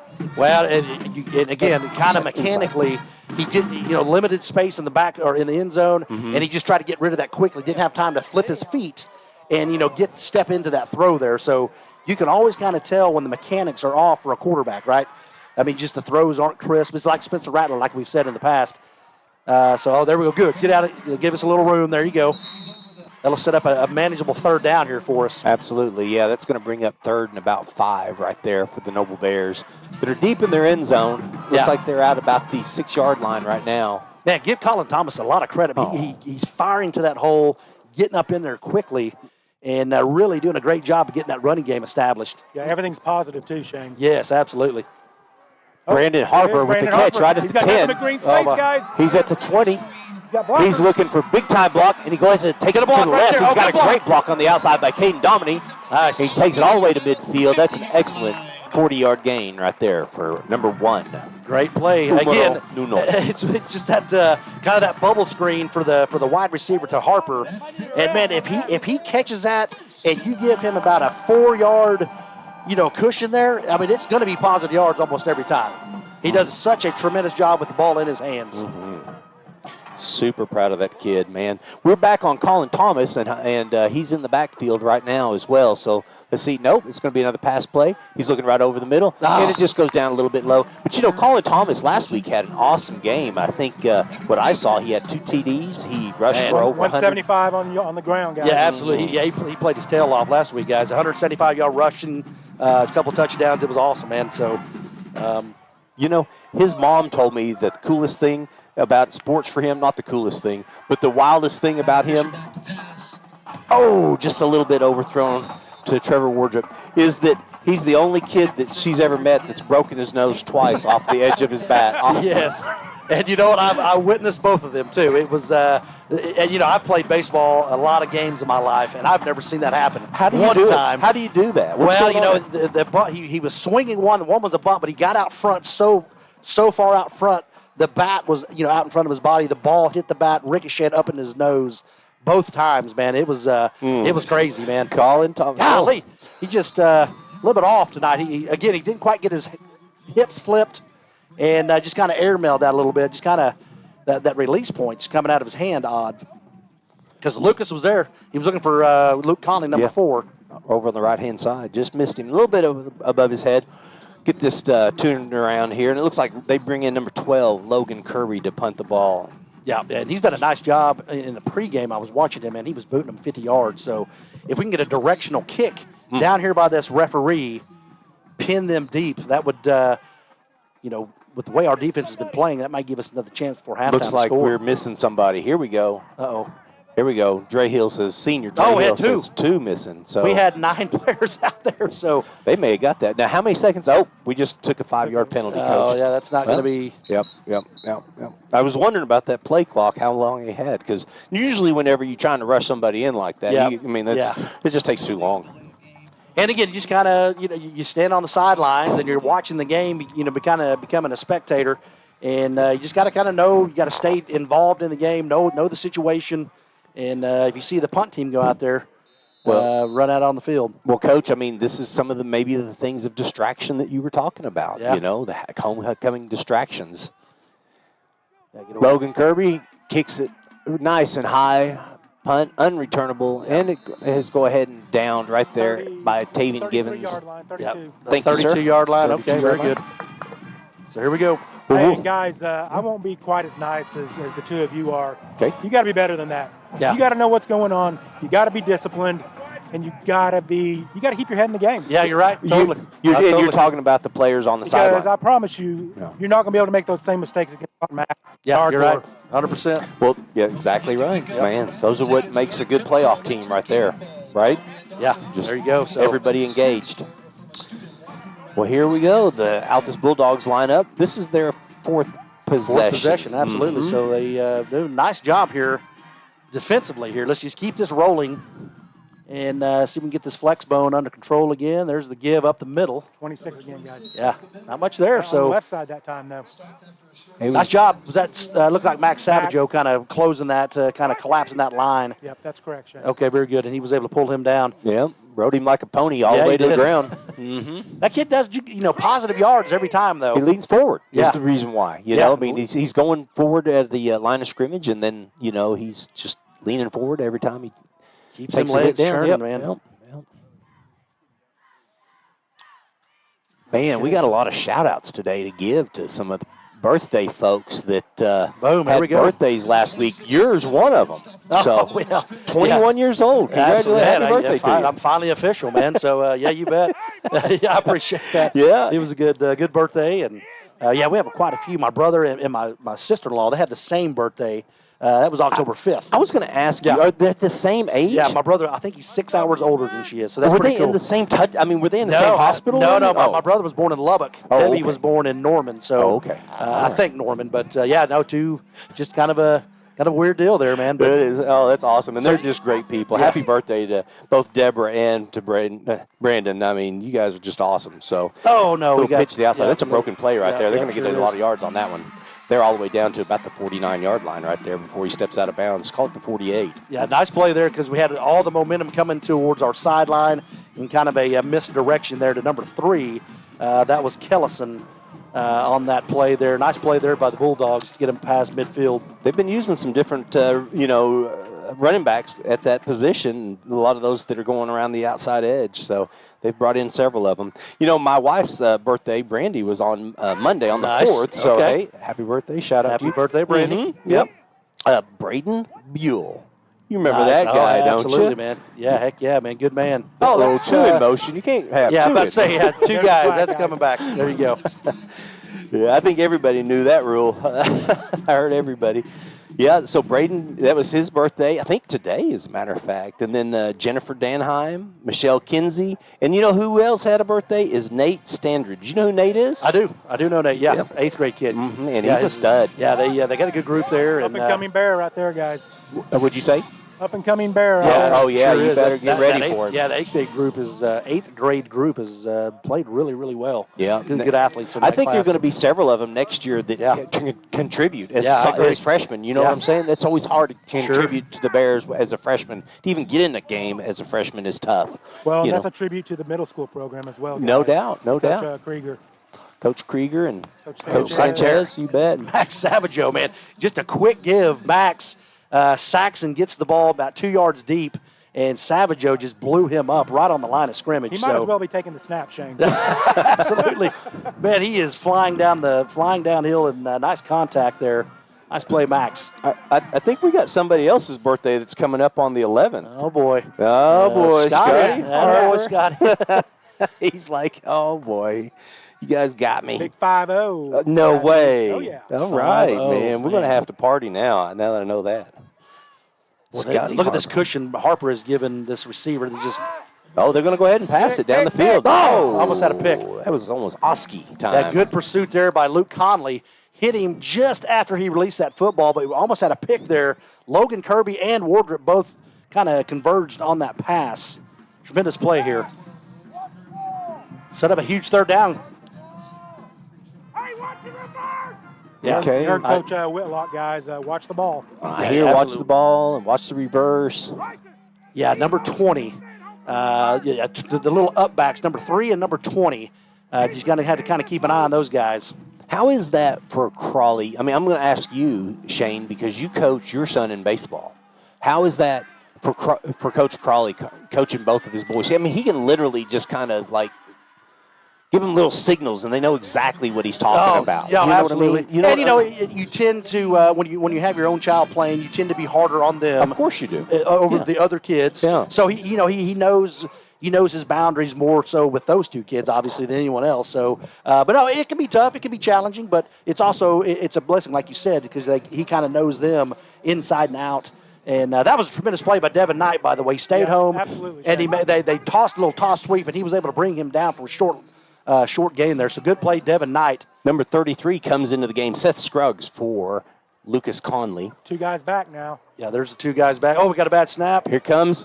Oh, he was almost there. I almost called that out for him. Man. Seth Scruggs was right there Right for on that. that. Yeah. Altus does a nice job with their kicking. Yeah, they do. They sure do. And let's see if we can get something going here defensively. I tell you what, they've done a nice job also. They're really putting some pressure on. They're dropping 8 guys in the secondary, 7, 8 guys, and it's really those throwing lanes that we've had in the last couple of weeks just aren't there right now. Right. So, give them a lot of credit, for trying to shut down that passing game. Then that's where Thomas comes in key right here, guys. You know, some people, are asking about the Altus Center. I know you guys were talking about that. Can you get any leverage on that? When you know what I'm trying to say? It doesn't look like it. Doesn't appear like he can get leverage to move forward against that at all. So I'm not really sure but why do they do this? Because that's not the first year they've done that. No. Like you said, you saw it a couple of years ago, right? Yeah, it must just be a philosophy, though. I don't know, maybe the offensive line coach, that's maybe how he did it. But it is very unique because you get yourself in that position and tell me if you could fire off the ball. It's almost like you just fall down, man. Yeah, Shane, I can't even put myself in that position. Yeah, because you're 50. Yeah, exactly. Colin Thomas over on the right-hand side. He's got a nice little hole right down the middle. He busts it out of there. He's all the way down to about the 36-yard line. Oh, that was a good job. run. Again, just a quick give. Once again, back-to-back run plays here. And great job on the right side of the line. That's going to be Nick Lohman and J.T. Womack kind of the right side. Thomas found a hole, got his way up past that first down marker. Let's watch number 70, our center, see what he does right in the middle. Nice pass good block to there. Brandon Harper over on the right-hand side. Great block there by Wardrip to kind of free Brandon get around that edge there. So tremendous pass and catch there once again. They're doing great for each other, the two of those. Yeah. I mean, really just helping each other out, just get those extra yards like that. That's excellent work. Okay, let me just throw this out there to you about the center. Let's try this. Hey, he's going to be lower than the the nose guard, right? He's going to get lower than him, right? So if he can take him out that way, that may be the key to it. Oh, he may have heard some footsteps. Yeah, the ball was right there, and I think you're right, Matty. Maybe heard good. Was that number 8 that kind of closed in on him quickly there? That was a good job that's Cole Kuhn for the Bulldogs. Kind of closed in on that. I think you're correct. He heard some footsteps. Yeah. That was Major Creed that asked that question about the center, and I can tell you, man, that's a good point. That maybe has something to do with the kind of getting below the shoulder. Big hole. Good job. First down. Very good. Great running. Nice was job on the line, guys. Yeah, the line just did excellent on that one. He was the MVP of the game last week. Yes, he Colin was. Thomas, wasn't he? Yeah, tremendous. Well-deserved. Oh, yeah, absolutely. I thought it was 187 yards rushing, but maybe it was only 175. But either way, he played tremendous, man. He's had a really nice 3-4 week stretch here. Well, and that just gives tribute to the people that we just talked about, too, and that's the offensive line. Oh, there was a little shimmy shake. Oh, and he takes on 2, and he comes right at him. Man. Oh, that kid runs so hard. Okay, very good. So once again, getting out of trouble, extending that play, moves out of the pocket to his right. And like you said, those 2 kids kind of came up on him, and he said, I'm going to get you some here, guys. He did a little shimmy shake, though, right here at the line of scrimmage, and that kid was stopped in his tracks, like, I don't know which way you're going to go. Man. And he just took off, man. He just took off on him. Now watch Brandon here.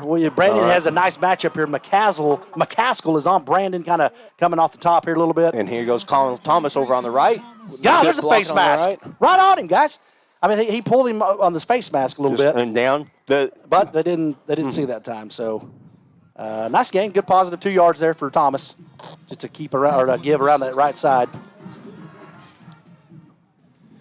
Once again, a nice drive here, kind of chewing up this clock, not giving them the football back. So I think Creed and Brazier are wondering about that center. You know, I think they're sitting there looking at each other like, what in the world is going on? Now, that's your old center, right? Yeah, yes, Scott Brazier, yeah. He was a great man, good, tough player. And, he was the center back. I was my sophomore year. He was a senior. He never allowed anybody to sack you, man, did he was solid, man. Really was. Good player. And but, no, it's a very unique. And, of course, we never went shotgun, so we were always under the center. Okay, yeah. Okay. So you're more running. Yeah, go ahead, Scott. Yeah, Brazier couldn't have weighed more than 175. Right? I was wondering he about was that. Not very big, but he was tough, man. He really opened up those holes, and kids. There's the hole. Oh, he's got a big hole over on the right-hand side. He's at the 5. He dives right into the end zone. That's another 6 points for number 18. There we go, right there, baby. So once again, we had I think it was a play call initially, but he does a tremendous job of not panicking, keeping his eyes up downfield, gets out of there and finds another 6. What a great run, touchdown right there. I kind of felt like at about the 15 that he was going to score. I didn't see anybody able to close on him very hard right there. Yeah, I think it looks like number 8, I think, was kind of the guy there in the end zone, but he just didn't have an angle on him, and he was able to take it to the house. Colin's got to run back, hold the ball, spin the ball, So Chase Weimer can kick the ball, and it's up and good. We got to give Chase Weimer some credit, man. He has been money. Don't you love him, Scott?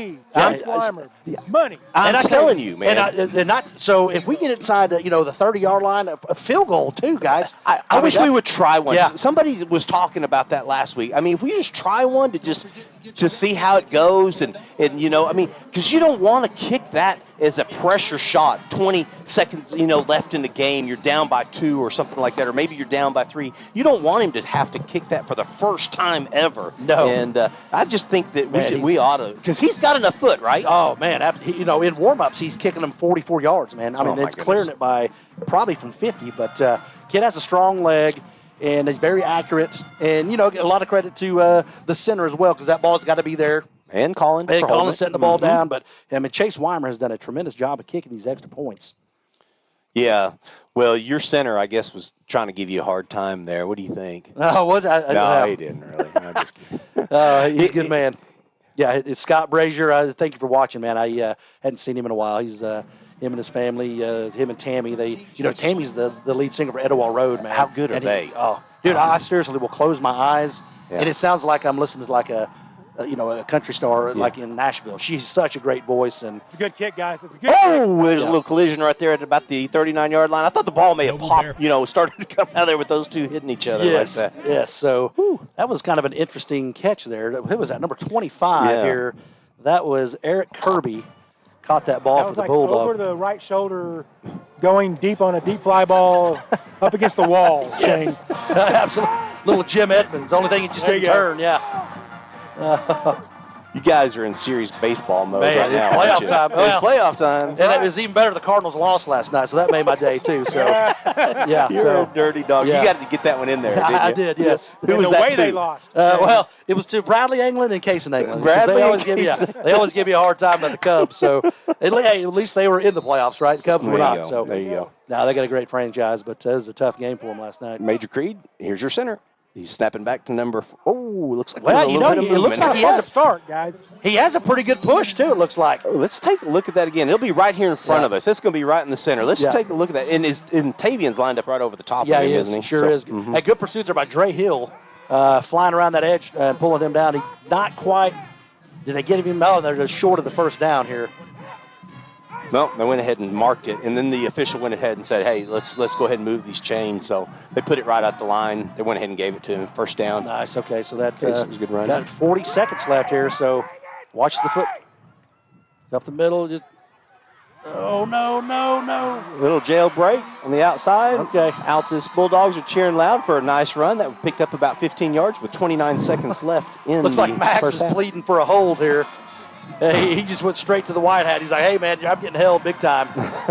But it does not look like he's going to get any action from that. We got a timeout on the field. We'll take it with them here at NobleBears.tv. That would be Altus's first timeout, or second timeout, Coach. Okay. Noble Bear fans of all ages, be sure and check out the website NobleBearFootball.com. Go underneath the shop tab where you'll find clothing, hats, accessories, all kinds of Noble Bear swag, even those hard-to-find hoodies. Go shop NobleBearFootball.com.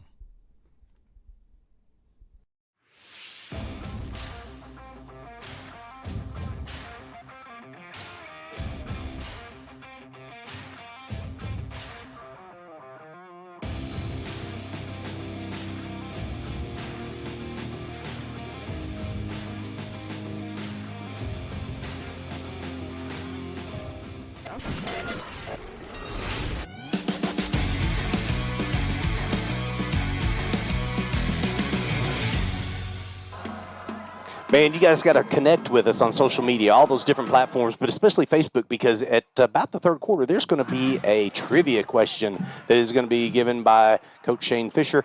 And first one to answer it's going to get a big-time prize. Oh, quarterback rolls back.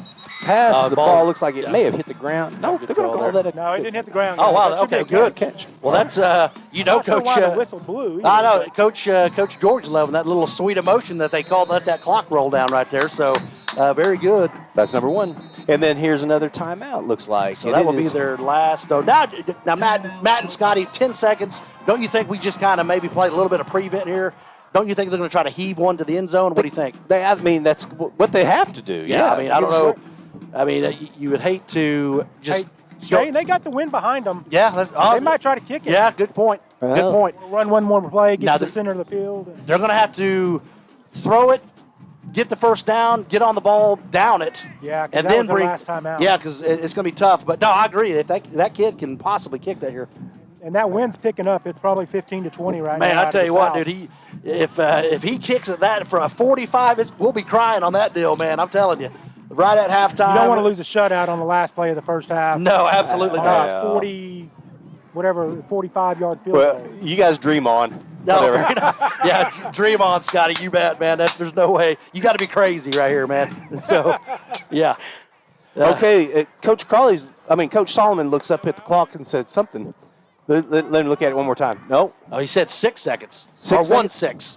Maybe 16. 16 okay. seconds. Oh, okay, gotcha. We knocked off too many there. Okay, we're going to reset. And so the man it's yeah, Mr. tell us about Kersey. this. Mr. Kersey is the clock man tonight. Oh. And the pressure is on right here. Does he know how to change that? So he's got it going now. He's really 15 minutes. He's feeling like the Yankees, Shane. Yeah, the Yankees bullpen is on right now, and he is really. Do you think he's sweating at the brow right now? Dude is walking like a lady right now. You bet. So. Yeah, it's tough. No, I've been in that spot, man. That's hard right there. When you kind of get put on the spot here, and you got to reset the clock. Everyone's looking at you. So that's tough. Especially it's your first time there. Yeah, first time in there. Yeah. Well, he's at least back in the saddle. He's at least in the booth. Very good. Yeah, there we go. Oh, that boy, he got it. Hey, 15 seconds. Yeah, very good. So that'd be good right there. So they have a short second down right here, and let's see what we can do on this. All right. Second down play. I mean, gosh, guys, you just got to think they're going to try to heave one down to the guys. And they came out of the huddle, and I don't think they know what they're doing. Yeah, I don't think they know what. Everybody's asking around. Well, like, they run it so many times. The passing game, they obviously just don't work on it a whole bunch. We got 4 deep. Oh, and they went ahead and pitched it over to the right-hand side. So all that for a pitch over on the right-hand side. That clock's going to run out, guys. Yeah, the clock's going to run out right there. That should do it. Kind of a toss sweep. You guys make sure and stay tuned at halftime now. I mean, this is the homecoming, ceremony. Yeah, very so good. You guys absolutely need to stay tuned. And we'll have it piped in here so you'll hear all the announcements and all the different candidates that are coming on and everything. So it'll all be tuned in here. We have no interview during halftime, okay Coach? And so Scotty, give us a rundown really quick, if you don't mind. What about the first half for the Bears? Yeah, so, guys, you got to clean up the penalties. You got to clean up the penalties, the mistakes. Offensively, you put 21 points on the board. Nothing wrong with that. I think that's good. Defensively, I think they played well. Man, sure did. They got to tackle a little bit better and be more disciplined on the line of scrimmage. Yep. Now, you hit it right on the head, man. Just the penalties, I think, was the only thing that really hurt us. But, I mean, other than that, man, offensively played well. The penalties is kind of where was really hurt us there a little bit. But nice first half for the Bears. We got to keep this going. Do you think 21 points is going to be plenty to keep us ahead? I do not. Coach? I think you need to just keep pouring it on. Okay. As we talked about, get them down. Don't let them up. Just bury them because you want to get those points that we've been talking about for the playoffs and the potential tiebreaker. Right. No, it's important when you get those 15 points. I'm going to come back to you in case you guys don't know what that means and what Coach Shane Fisher's talking about. Why is it important to beat a team by 15 points? So when it comes to the playoffs, if there is a tie, what the max amount of points you can get per game is 15 points. So if this score holds up and it's 21-0, we are not going to get 21 points. The max amount of points we will get is 15. So the more points that you can get, it can come down to a tiebreaker week 10. So if you have more tiebreaker points, then that'll help your seeding. Instead of being possibly a 3 seed, it could bump you to a 2 seed. Very good. And a 2 seed, you get a home game rather than going on the road. Yeah, well, that makes sense right there. So the 15 points is huge. It is, and these are the kind of games then that you look to try to capitalize on that. You try to get at least that many. You want to make sure and don't even let up for a second. So, if they end up, coming back a little bit and it's maybe not a 21-point victory, it's like a 10-point victory, that's all you get to carry forward is 10 points. And that's not good. No, you need them all. Exactly right. So, but no, that was a great first half, man. I was really pleased with how we played. And, like Scotty said, just a few penalties here and there. But overall, defensively, man, they played tremendous. Excellent. Those 8 guys in the box did a really, really nice job. Well, I guess then we'll take a break, and then the student body, they're trying to set up, the homecoming balloons and the kind of the stage for the homecoming candidates for coming in, and so let them finish that, and we'll be right back here at noblebears.tv. Allegiant Marketing Group produces inbound lead generation for our clients through integrated traditional and digital campaigns. We continuously develop new strategies, tactics, and productive efficiencies so you can reach your target market and get a measurable return on investment. This fast-paced world demands for your products and services to be presented at the moment your buyers need them. Targeted and innovative marketing creates your success. Call AMG today, your marketing partner. Dr. Matt Dieselhorst at Dieselhorst Sports and Orthopedics can help you get game day ready. Dr. Dieselhorst works with athletes of all ages, taking a coordinated approach to accelerate return to play and maximize athletic performance. His work with pros in sports training, injury prevention, bracing, functional rehabilitation, and imaging works seamlessly with his medical and surgical expertise. Get started by going to Dieselhorst Sports and Orthopedics. Let Dr. Matt Dieselhorst get you back on the field, backing all Oklahoma athletes on the field and off. Support your school's booster club and get your business in front of thousands of potential customers. Talk about a win-win. Advertising packages start on this streaming station for less than $10 a game. Call 405-726-0835 or email adam@squirtle.com right now for more information. It's no secret Pioneer Cellular cares about the students of our communities because we're in your communities with more retail locations than any other carrier in Western Oklahoma. It's no secret that we provide opportunities for students to learn remotely with distance learning plans and MiFi devices. We also help these schools live stream their games so family members across the country don't miss the action. We sponsor schools and colleges because your children deserve the best. Pioneer Cellular. It's no secret.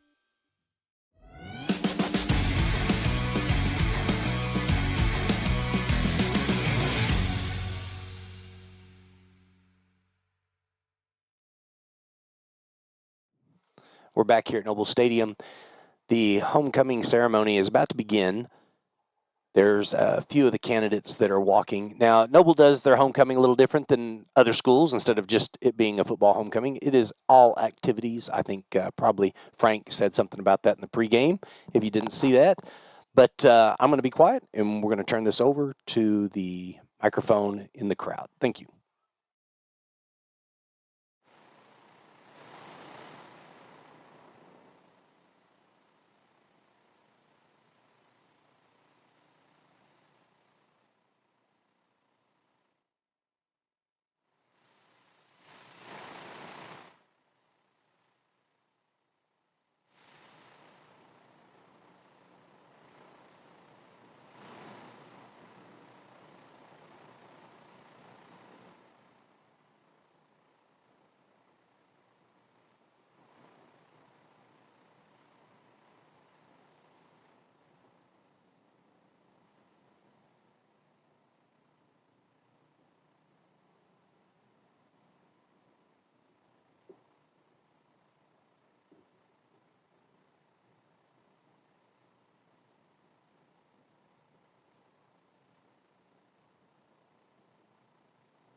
Yep, good. Perfect.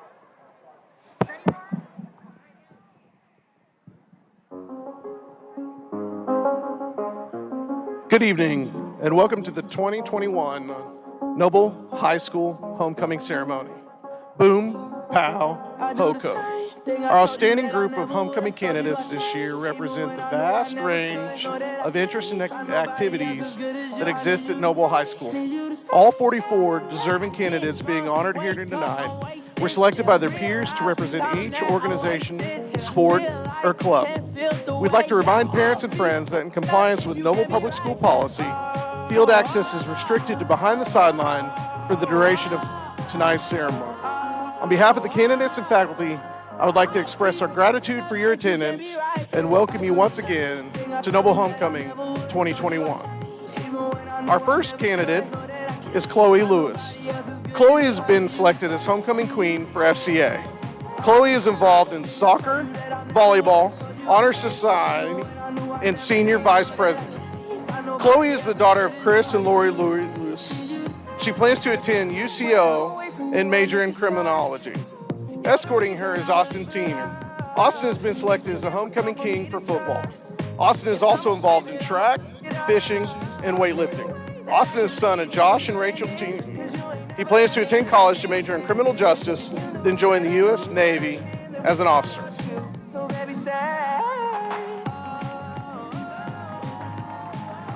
Next is Landry Barefoot.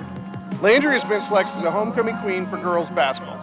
Landry is also involved in FCA, Honor Society, and manages girls soccer. Landry is the daughter of Michael and Heather Barefoot. She plans to attend UCO and get a bachelor's degree in cardiac sonography. Escorting her is Caden Dominic. Caden has been selected as the homecoming king for National Honor Society. Caden is the son of Shane and Heather Dominic. Caden is also involved in football, baseball, student council. He plans to attend Noble High School. He plans to attend college to play football and major in kinesiology or exercise science.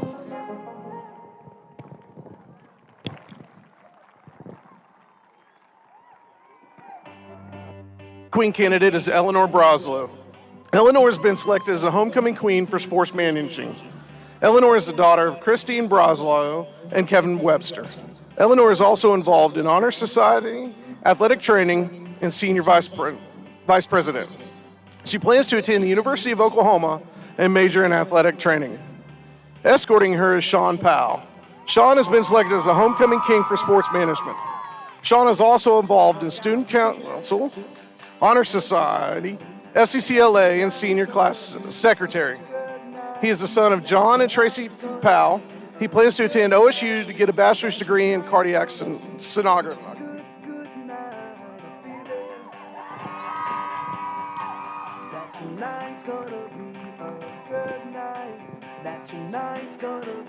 Next is Sammy Allen. Sammy has been selected as the homecoming queen for girls soccer. She's also involved in National Honor Society. Sammy is the daughter of Jason and Stephanie Allen. She plans to attend OSU to play soccer and pursue a career in healthcare. Escorting her is Zach Miller. Zach has been selected as the homecoming king for boys basketball. He's also involved in student council and National Honor Society. Zach is the son of Mike and Ashley Miller. He plans to attend ECU to major in business so that he can become a real estate appraiser and agent.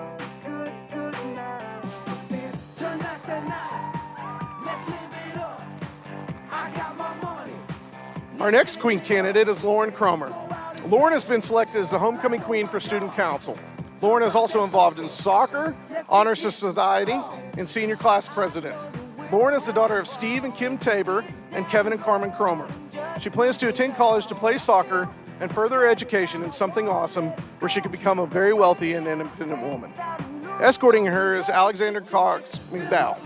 Alex has been selected as the homecoming king for boys soccer. He is also involved in National Honor Society and competitive soccer. Alex is the son of Joe and Olive Rohr and Nick McDowell. He plans to attend college to major in sports science and become a physical therapist.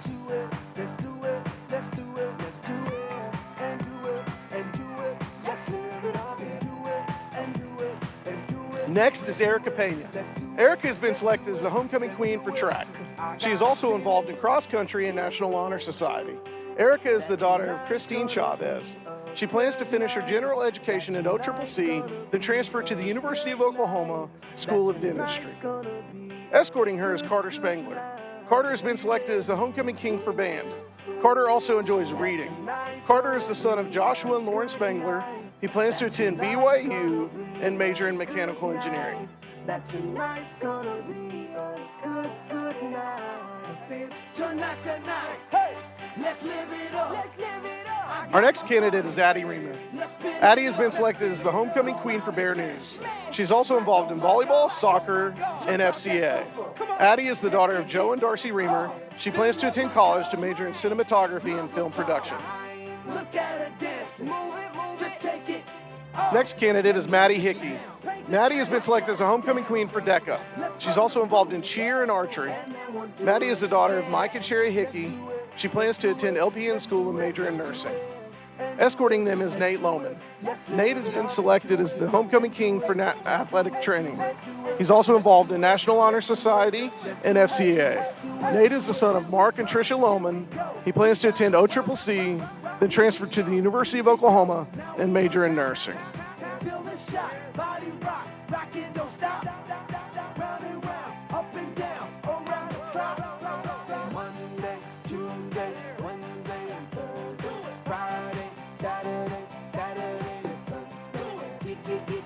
Next is Alizé Bird.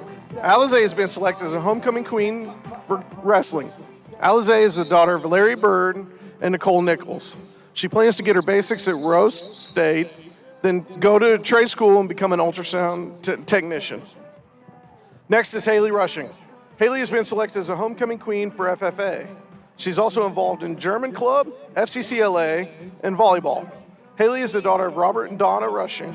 She plans to major in vet medicine to become a veterinarian. Escorting them is Braden Harper. Braden has been selected as a homecoming king for baseball. Braden is the son of Amanda and Scott Harper. He plans to attend Carl Albert State College to play baseball and major in sociology or psychology.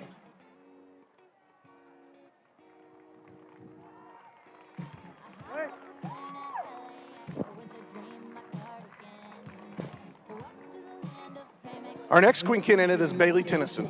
Bailey has been selected as a homecoming queen for senior class officers. She's also involved in student council and is a girls soccer manager. Bailey is the daughter of Kelly and Steve Tennyson. She plans to attend Oklahoma State University to obtain a bachelor's in bioscience and a medical degree specializing in pediatric psychiatry. Escorting her is Jonah Colburn. Jonah has been selected as a homecoming king for student council. Jonah is the son of Lucy and James Colburn. He plans to attend the University of Oklahoma to become a nurse practitioner.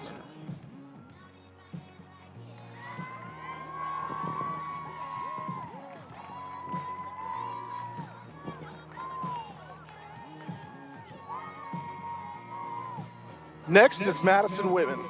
Madison has been selected as a homecoming queen for cross country. She's also involved in track. Madison is the daughter of Stephen and Carolyn Whitman.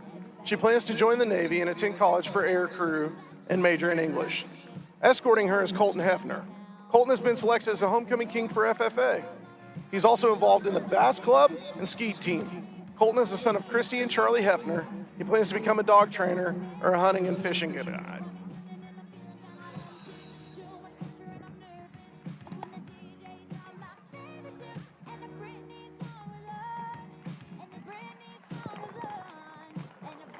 Our next queen candidate is Bailey Smith. Bailey has been selected as a homecoming queen for National Honor Society. She is also involved in softball, soccer, and student council. Bailey is the daughter of Angela and Tony Smith. She plans to attend Northeastern State University on a softball scholarship and major in pre-law. Escorting her is Bryson Crawley. Bryson has been selected as a homecoming king for wrestling. He's also involved in football, powerlifting, student council, and class treasurer. Bryson is the son of Ray and Natalie Crawley. He plans to attend whatever college he could get a scholarship to and major in law.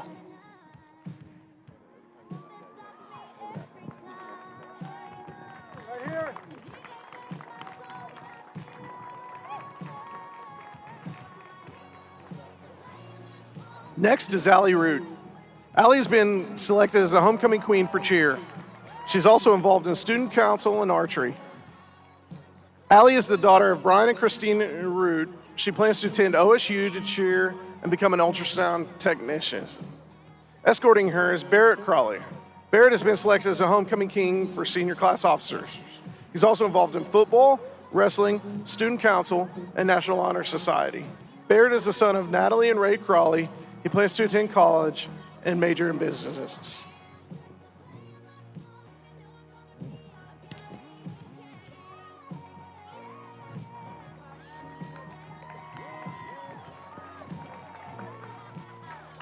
Next is Autumn Richardson. Autumn has been selected as a homecoming queen for archery. Autumn is also involved in cheer. Autumn is the daughter of Casey and Justin Richardson. She plans to attend OSU and major in psychology. Our queen candidate is Raylan Hornbuckle. Raylan has been selected as the homecoming queen for volleyball. Raylan is also involved in soccer, FCCLA, and German club. Raylan is the daughter of Cindy and Billy Hornbuckle. She plans to enlist in the Marines and attend Arizona State College to major in criminology and psychology. Escorting them is Trevor Lorenz. Trevor has been selected as a homecoming king for golf. Trevor is also involved in football. Trevor is the son of Brandy and Matt Lorenz. He plans to attend the United States Air Force Academy to play football and double major in business finance as well as business administration. Proud of you, Chile. Next is Amaya Henderson. Amaya has been selected as a homecoming queen for FCCLA. She's also involved in PRISM and DECA. Amaya is the daughter of Crystal and Eric Hensley. She plans to attend UCO and major in mortuary science and become a mortician. Next candidate is Reva Burkheimer. Reva has been selected as a homecoming queen for PRISM. She's also involved in FCCLA and enjoys fashion, reading, and writing poems. Reva is the daughter of David Burkheimer and Kimber Ross. She plans to attend college and major in psychology to become a therapist. Escorting them is Josh West. Josh has been selected as the homecoming king for archery. He's also involved in outdoor PE. Josh is the son of Jessica and Brian West. He has not yet decided what he wants to do, but he is interested in going to college to become a video game designer. The lights hit it.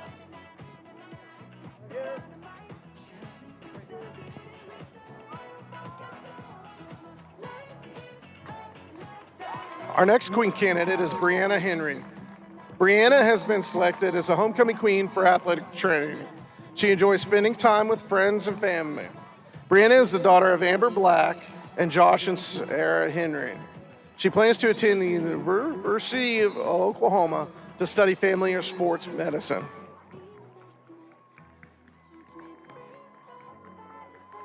Escorting her is Eric Clemmerson. Eric has been selected as a homecoming king for German club. He's also involved in football, FCA, and student council. Eric is the son of Jamie and Tyler Thompson and Aaron Clemmerson. He plans to attend college to become a physical therapy assistant.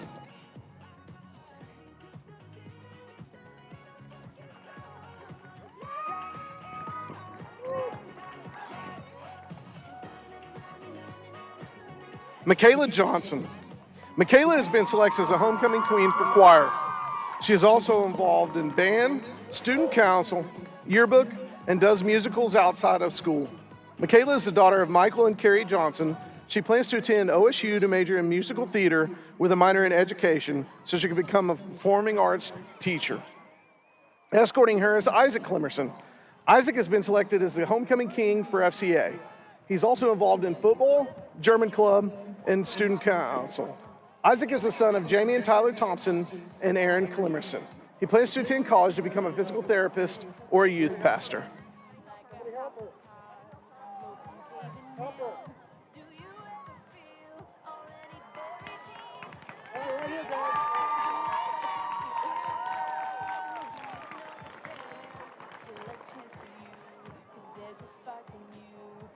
Our next candidate is Rachel Martin. Rachel has been selected as the homecoming queen for softball. She's also involved in National Honor Society, and she loves to read and go skydiving. Rachel is the daughter of Tina and David Martin. She plans to attend Baylor University and the University of Oklahoma to get a Bachelor of Science in Nursing and then apply to the anesthesia program. Escorting her is Colin Murray. Colin has been selected as the homecoming king for choir. He's also involved in band. Colin is the son of Michelle and Cameron Murray. He plans to attend college to major in fire science as well as a teaching degree so that he become either a firefighter or a choir teacher.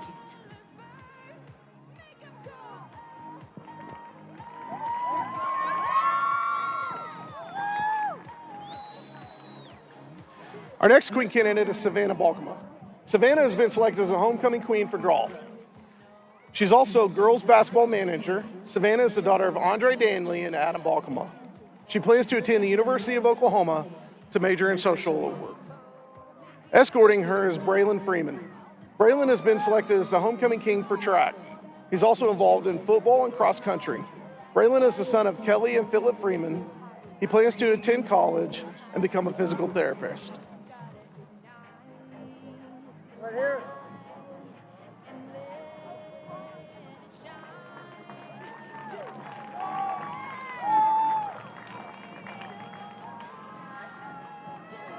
Our next queen candidate is Chloe Woodruff. Chloe has been selected as a homecoming queen for band. She's also involved in choir, German club, and outside of school, she plays the clarinet for the Oklahoma Youth Winds and sings background vocals for a church worship team. Chloe is the daughter of Amy and Scott Woodruff. She plans to attend NSU to pursue optometry. Escorting her is Eric Montgomery. Eric has been selected as the homecoming king for cross country. Eric is the son of Heather and Bo Montgomery. He is unsure of his future plans, but plans on having a job while figuring it out.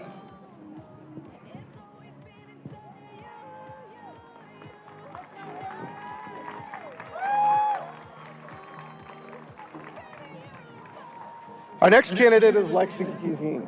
Lexi has been selected as a homecoming queen for the academic team. She's also involved in track, band, and weightlifting. Lexi is the daughter of Laura and Travis Binge and Joey King. She plans to attend a 4-year college and major in health sciences and nursing studies. Escorting her is Gage Nance. Gage has been selected as a homecoming king for the academic team. He's also involved in FFA. Gage is the son of Tanya and Anthony Nance. He plans to attend the University of Oklahoma and major in engineering.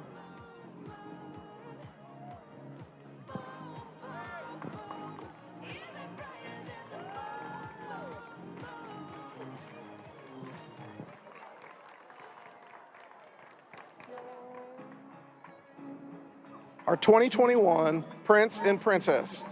Cameron Whitlock has been selected as the 2021 Homecoming Princess. Cameron is the daughter of Kayla and Colby Whitlock.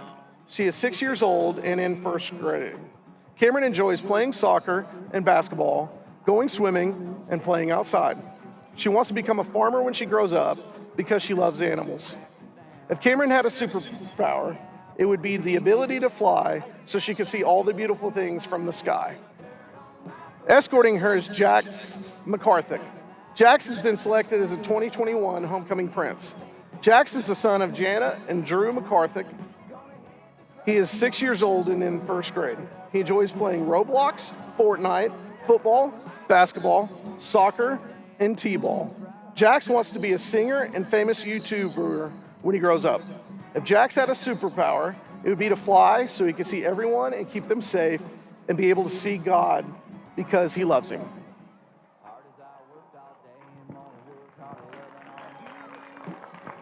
Anna Dominy was selected as the 2020 Homecoming Queen. Anna is the daughter of Shane and Heather Dominy. She currently attends Northeastern State University and majors in early childhood education. Anna is a member of the Tri Sigma sorority and President's Leadership class. She is also working at a Boys and Girls Club in Tahlequah. Tanner Thompson was selected as the 2020 Homecoming King. Tanner is the son of Matt and Jill Thompson. Tanner enjoys his time making money and playing sports. He is currently working in a Hobby Lobby warehouse. Oh.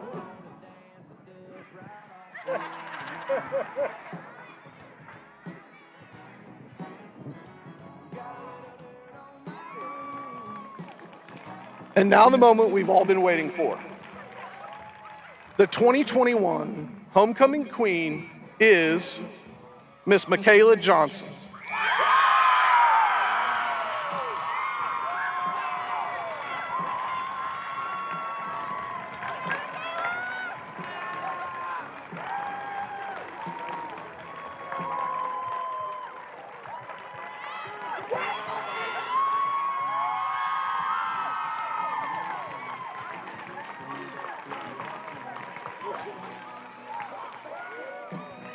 And your 2021 Homecoming King is Mr.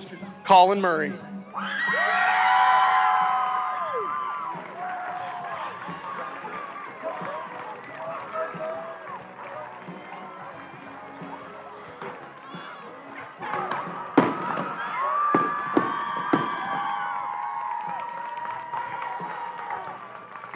Thank you for coming to the 2021 Homecoming Ceremony. Please put your hands together one last time for our 2021 homecoming candidates and your king and queen.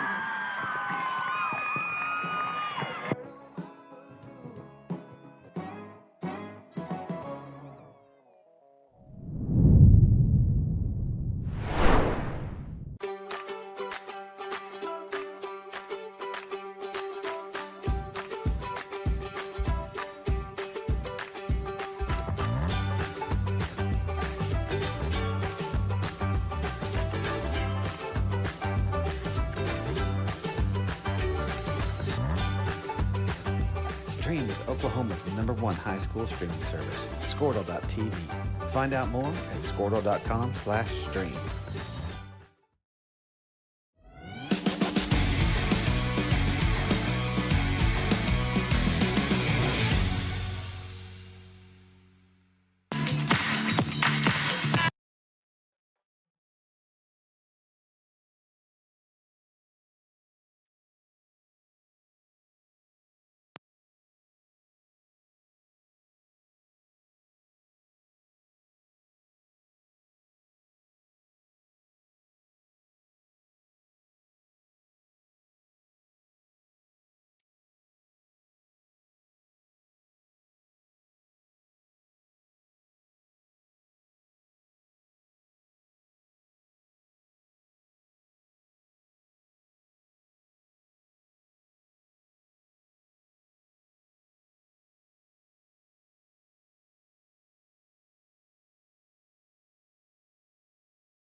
Okay, welcome back to Noble Bear Stadium. It is after half. That was a long half, but man, the Bears had a lot to talk about at halftime. Yes, they did. I think a lot of good things they talked about. First half, played really well defensively. Like Scotty had mentioned earlier, a few penalties here and there, but things that they can clean up. But should have been pretty relaxing halftime. Unlike the last 2 weeks we've had, where I'm sure the El Reno and Duncan game, the coaches had some things to say at halftime. But so now we get the ball second half and just keep pouring it on, guys.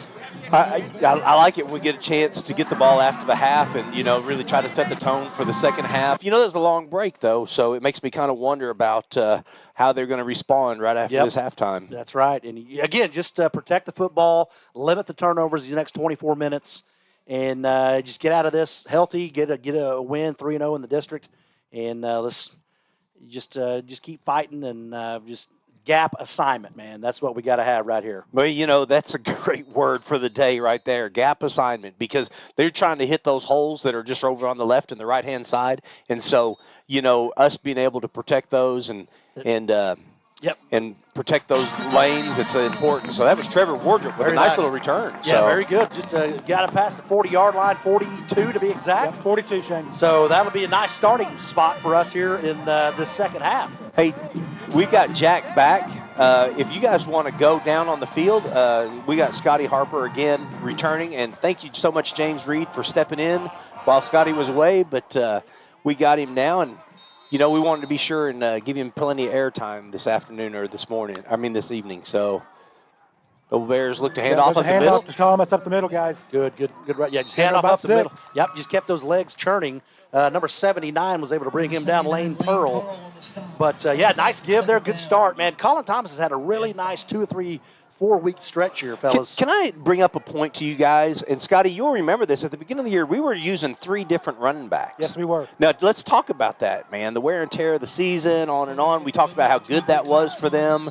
But, man, he's handling it. Thomas has really stepped up, guys. And yes, he has, kind of owned that position the last 2 or 3 weeks. And I think he's kind of earned it, too, right? He's really, he's really earned that spot, too, man, because he's really found those gaps, really got up in there. So, he's done really, really good. And the thing you don't have to worry about with him, Shane, Matt, is putting the ball on the ground. And he's a smart kid. Whoa. That's a great point right there, man.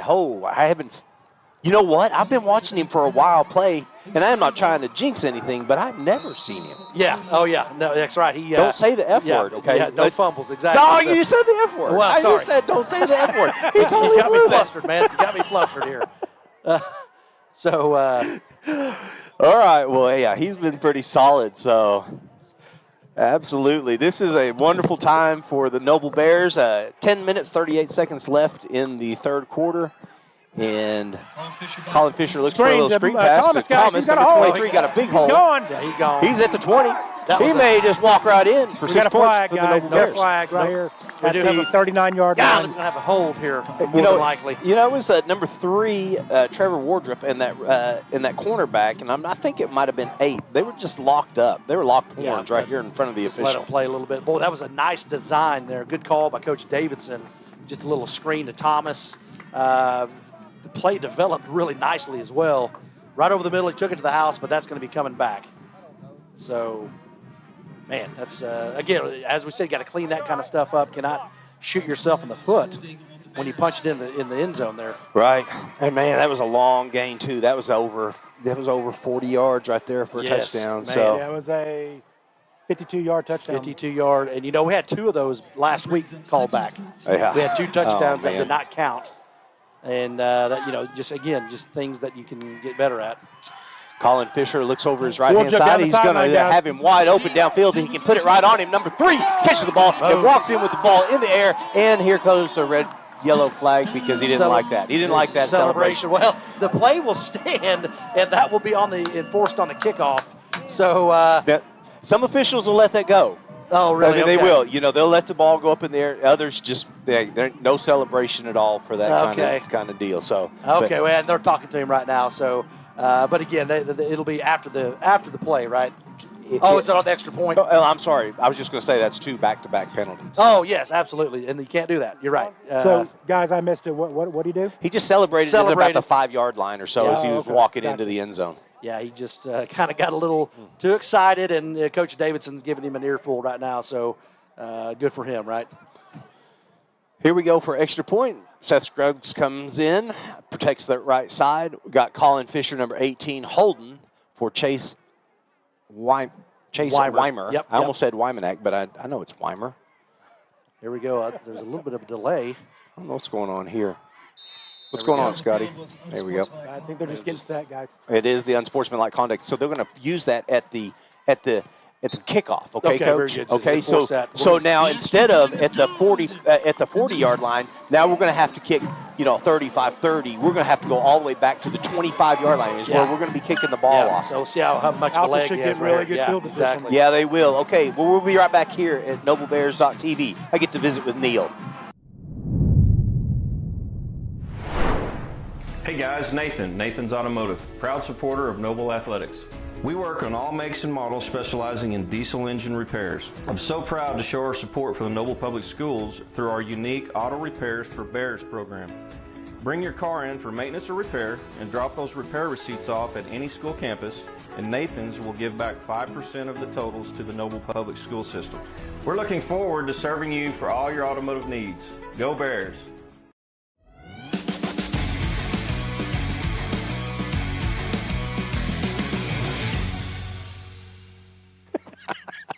Neil's in the house. He's got us all distracted and frazzled, doesn't he? Hey, but it looks like the Bears are going to be kicking off deep in there. I mean, this is, now we're trying to put a little pooch kick, but we're going to only knock it at the 50, Coach. Yeah, exactly. So maybe we can just kind of, maybe right over 39's head here like we've done a few times, or excuse me, 35.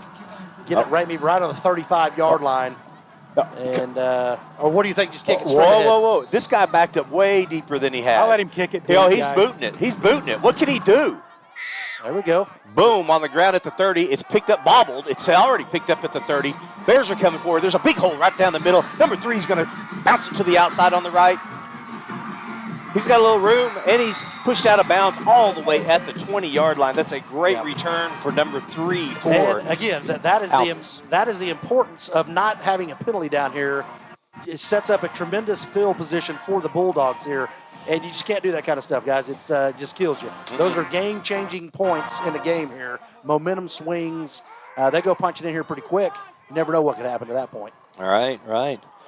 Well. Yeah, that was Kellison. Kellison, you're right. I was talking to Levi from Altus. He said he was on the 4x100 relay team. Oh, so he's got some wheels, yeah, the kid can really go, so. They do a great job. They do a coach's show every single week and stuff there. I do too, man. They do a great job. So, number 20 catches the ball over on the right-hand side. He's wrapped up by a host of Bears and taken down. It doesn't look like there was a gain on the play at all. I think Austin Teener, number 55, it looks like that was Saxon around the right side. Teener just kind of bulled his way across the line and was able to pull him down. So great pursuit, a 2-yard loss. Coach, I think we have a trivia question coming up here pretty soon that we need to talk about. There may be people already answered the question because it already went to Facebook. Oh, really? Okay. Because I had it scheduled. Absolutely. You know no problem. That's cool. And so if somebody's answered it, then obviously that's going to be our winner. But no problem. That's great news because that's I was shocked because I'd never heard of the guy. Oh. And Mr. Kersey brought it up, so it was just a ball down. I think they got it back. So good. Oh, I'm sorry. Let's do it right now. If we got Jacko ready to do it right there, yeah. So, hey, if you remember the trivia question, this will be the first one. Now, what do they get before you? So it's going to be a $25 gift card, more than likely to Chili's or some of those other restaurants. But let's get this play in real quick. You got it. And then we'll come back to the trivia real fast. All right, number 4, quarterback, Kala, turns back around, looks at his coach. What are we going to run? Coach comes out about halfway in the field, tells him, maybe whispers. Yeah, this will be big here, man. If we get a stop here, and gosh, you may see a field goal from this distance for that kid. He tried it going the other way. Watch 31 guys down. They might try to pitch on the outside. The ball's on the ground. Noble Bears go all over it. There's a fight down there. That's a fight right there. Which one's going to come up with it? And White Hat says way to stay home. The Logan Kirby did a tremendous job of staying home that time, not flying upfield, just kind of danced on the line. That kid had nowhere to go, so a tremendous play there for the Bears. That brings up 4th and long, so. All right, so here we go. We'll roll with a trivia question. Here it is. What former Noble Bear head coach spent 21 years as an assistant coach at NCAA Division schools, including stints at Baylor, Kentucky, and Texas Tech. What? He's been at all three. Noble Bear head coach spent time at those three schools? Oh, man. So what former Noble Bear head coach spent time at Texas Tech, Kentucky, and what I already forgot oh boy, we got it. But it's a 4th down play over on the left-hand side, and Bryson right Crawley there. takes him Bryson right down, Crawley, number guys. 21 for the the life senior loss. Bryson Crawley. Yeah, senior Bryson Crawley. Number 20, that is Chad Fizel, just nowhere to go to his left side. And we're going to, tremendous job of that great punt or kickoff return. Nothing going there for the Bears. Flip it over on downs here. Hey, if you got the answer to this trivia question, it's $25 gift certificate. No, you said to Chili's? Yeah. Okay, Yeah. and you guys can go answer that at noblebears.tv on Facebook, and the first person that answers it is going to win that. And so let's see if it's a nice bomb down the middle. He got it again. There it is.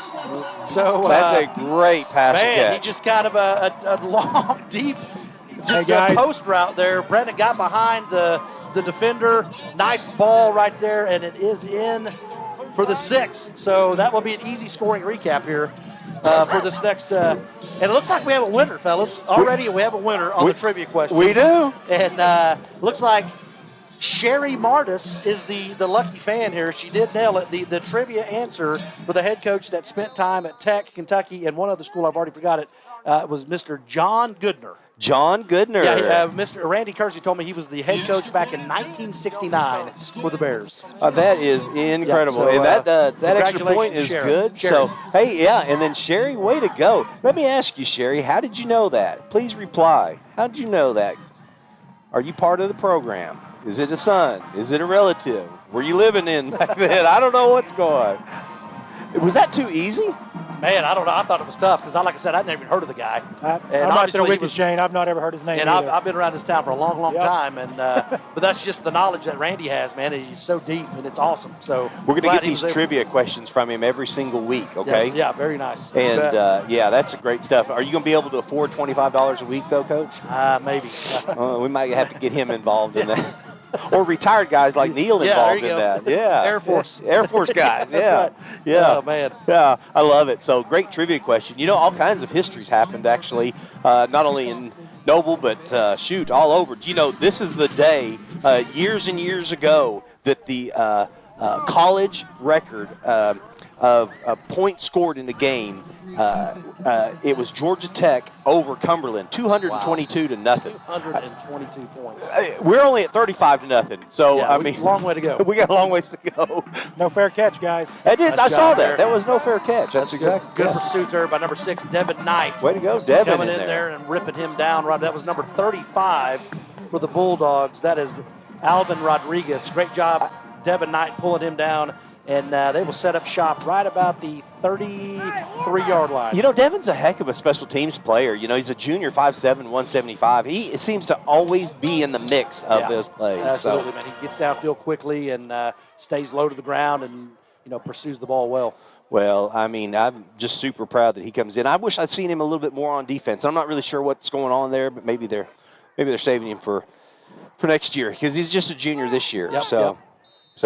He'll be rotating in for sure. There's no doubt. But here we go. We got the little 5-3 front here again for the Bears. Just got to get 8 in that box. Scott Brazier, center. Yep, there he is. Just that odd stance by the center. And bow, right there. There you go. Man, he didn't fire off because that was Tavian Gibbons right there at the nose tackle. Yeah, Tavian Gibbons, good push up. Just nothing there for Saxon over the middle. And he was able to bring him down for about a 2 or 3 yard loss. I bet Scott Brazier never did that before.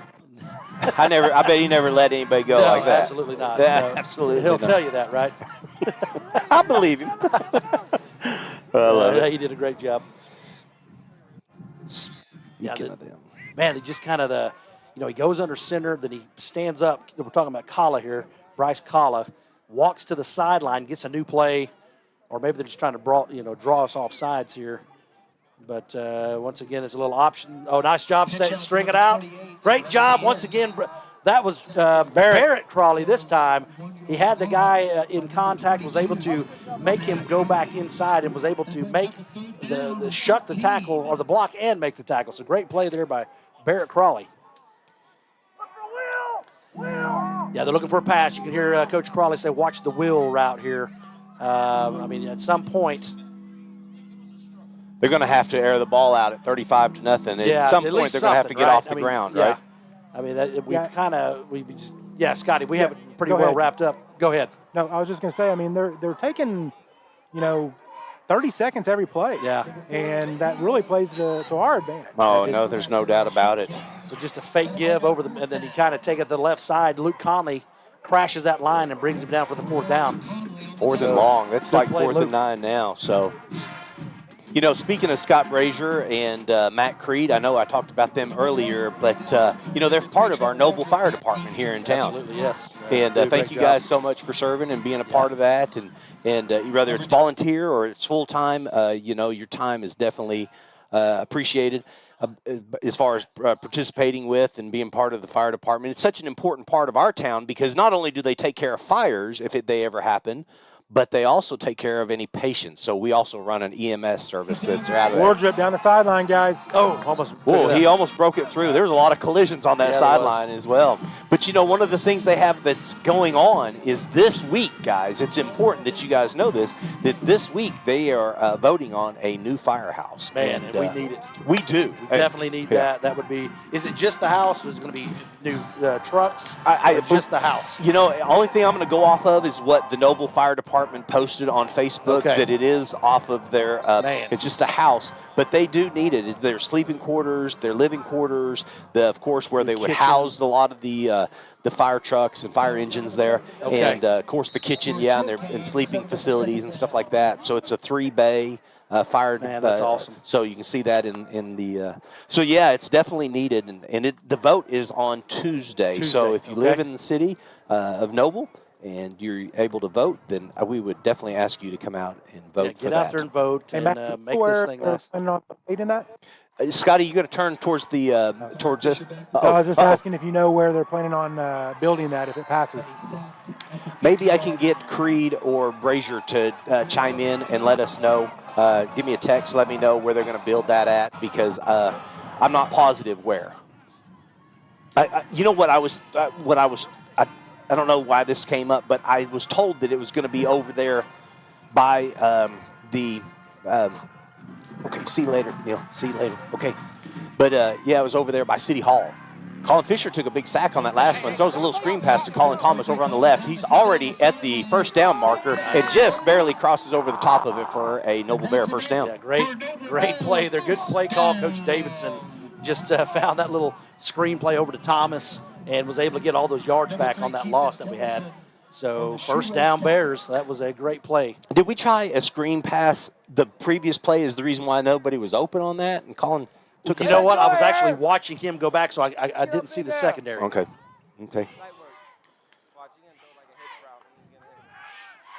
Nice catch on the outside. There you go. Yeah. All right. So they're going to give that to you. They're off that 10 yards off Brandon. That's just a nice, easy pitch and catch. So was that Luke Conley? Sorry, Luke Conley. Sorry, guys. Yeah, from here it looked like it was one, but it was Lucas Conley. He just buried his head. I was like, dang, that looked like. Yeah, he did. Yeah, he just buried his head and said, let's go. Yeah, that's, again, they're just going to, here you go, kind of roll to his right. Brandon sets his feet, and right in the corner, Brandon Harper for a great catch and a great pitch right from Colin Fisher for a sweet touchdown. There you go. So just, again, and a lot of people will think that he's running the score up, but guys, that is just the offense we run, right? Right. I mean, we kind of do have some good balance going, but I mean, Coach Davidson, there's nothing vicious about this. That's just kind of what we do, right? Yeah. I mean, we can't let off the gas because it's always it's high octane. So they said it's just west of the post office is where they were going to very nice. to put that up, and just as nice as that was, Chase Weimer just put it right through the uprights. Well, that needs to happen because that building has been there a long, long time. They need a new building, and it makes our town better too, right? Right. It just when you go to you know, like I don't know if you've been to Owasso or a place like that lately, but just everything's new, and they got new fire departments, police stations, and it just makes our community that much better. Well, So- and guys, we need it because the town just continues to grow. I mean, Yeah, absolutely. Every corner you turn, there's a new housing addition going up. Yeah, I can't even imagine how many people that we support now, you know, because they don't just take care of folks that are just here in town. They go all the way out. I mean, the long ways out of town to pick somebody up if they've got a hospital need or they need to be rushed to the emergency room, Scotty. They go all the way out there. So, Yeah, you know. no, it's very important. So hopefully that'll pass. Oh, I'll yeah. be sure to go vote myself. Tuesday. Very Go good. go vote. Come on, let's go. Let's go. go. Let's support these noble fire department. You know, Hey, these noble firemen. Matt, real quick, Yeah. Nathan's Automotive scoring recap. Nathan. Yep, All 5 right. plays, 40 yards. It was capped off to Brandon Harper back in the end zone for a nice pitch and catch for the 6. You know, and it was also a nice screen play that Yeah. Colin Thomas did over on the left-hand side Yes. and picked up that long first down that he had. So Yeah, absolutely. So that was a good series there for the offense, and looks like we can keep this defense going here. I mean, it looks like we're going to be getting some kids kind of rotate in and out, which is awesome, right? Right. I mean, we're going to have quite a few people here getting some time now. As a matter of fact, I'm just going to start shouting a few of these out. I see Robert Bear's out there, Robbie Bear, number 17. Oh, nice. Number 30, Caden Brewster right in the middle. So that'd be good seeing him out there. Devin Knight on the outside linebacker spot, number 6. I got 33, Mr. Yep. Scruggs. Yeah, Mr. Scruggs I in the like house, seeing him so in the very game. good. Yeah. So here we go. Boy, you can really hear. Oh, quarterback decides to keep it, Good and job just right there. no hole there. So Outstanding. So Robbie Bear right away. Looks like Max Savaggio led the charge there, number 61, and had his buddies come help him bring him down. a lot of these guys are going to be, you know, players that you see next year. You know, they're going to be taking over for the seniors that are. So just let's keep an eye on them and see. You see bet, the talent. man. It's out Absolutely. there for sure. And it's just good to, you know, it's good to get all these kids reps, man, because like you said, they future is in their hands. Hey guys, just real quick, Sure. really good kickoff again before we get too far, you know, removed from that. And Altus started their drive at the 23-yard line. So Again, the Max, kicking team, yeah. Man, I tell you what, guys, Max Savaggio was having a heck of a night here on the defensive front. Man, he just kind of crashed that line. That kid had nowhere to go. So tremendous play by Max Savaggio. Guys, I tell you what, if Max had put on maybe about 10 to 15, 20 pounds, that guy would be unstoppable, man. I mean, he already is, but just imagine if he had a little more bulk on him. You're exactly But, right. but man, he played his What's motor. he listed at, Shane? Well, let's see. We have him listed as. You did the write-up on him 6'2", earlier this year. 215. Yep. 215? Yep, 215. So, yeah, get him about 230, man. Now you're. Oh, a little pitch on the outside. Number 3's got a wide open gap. Good job Logan there, Kirby Logan just Kirby. spreads it out, and then here comes the rest of the Bears. Okay, just very clean it good. up. Very good. We're going to go ahead and punt that away again. Man, they just can't quite seem to get anything going offensively there against the Bears, who've seen this kind of offense before this Man, year. I tell you what, you got to give our defense a ton of credit tonight. Coach Crawley from last week to this week, you know, they focused on this flex bone, and they have done an awesome adjustment this week. Kids have flown to the ball, wrapped up, tackled well tonight as well. Yeah, they haven't let the rushing attack happen at all. Years ago, though, 1984, on this day, did you know Walter Payton passed Jim Brown for a career rushing record? I did not. On this day. Walter, that guy was a stud, man. That guy was a stud. He did more than just. Oh, a look, good we got human- 2 of them back this time. Yeah. Did you notice that? I did see yeah. that, yes. Yeah, all Good right. human being, too, Mr. Walter Payton, man. Oh, So, yeah. you know, of course, They they give- give out the Walter Payton Award every year. They do. Yeah, so.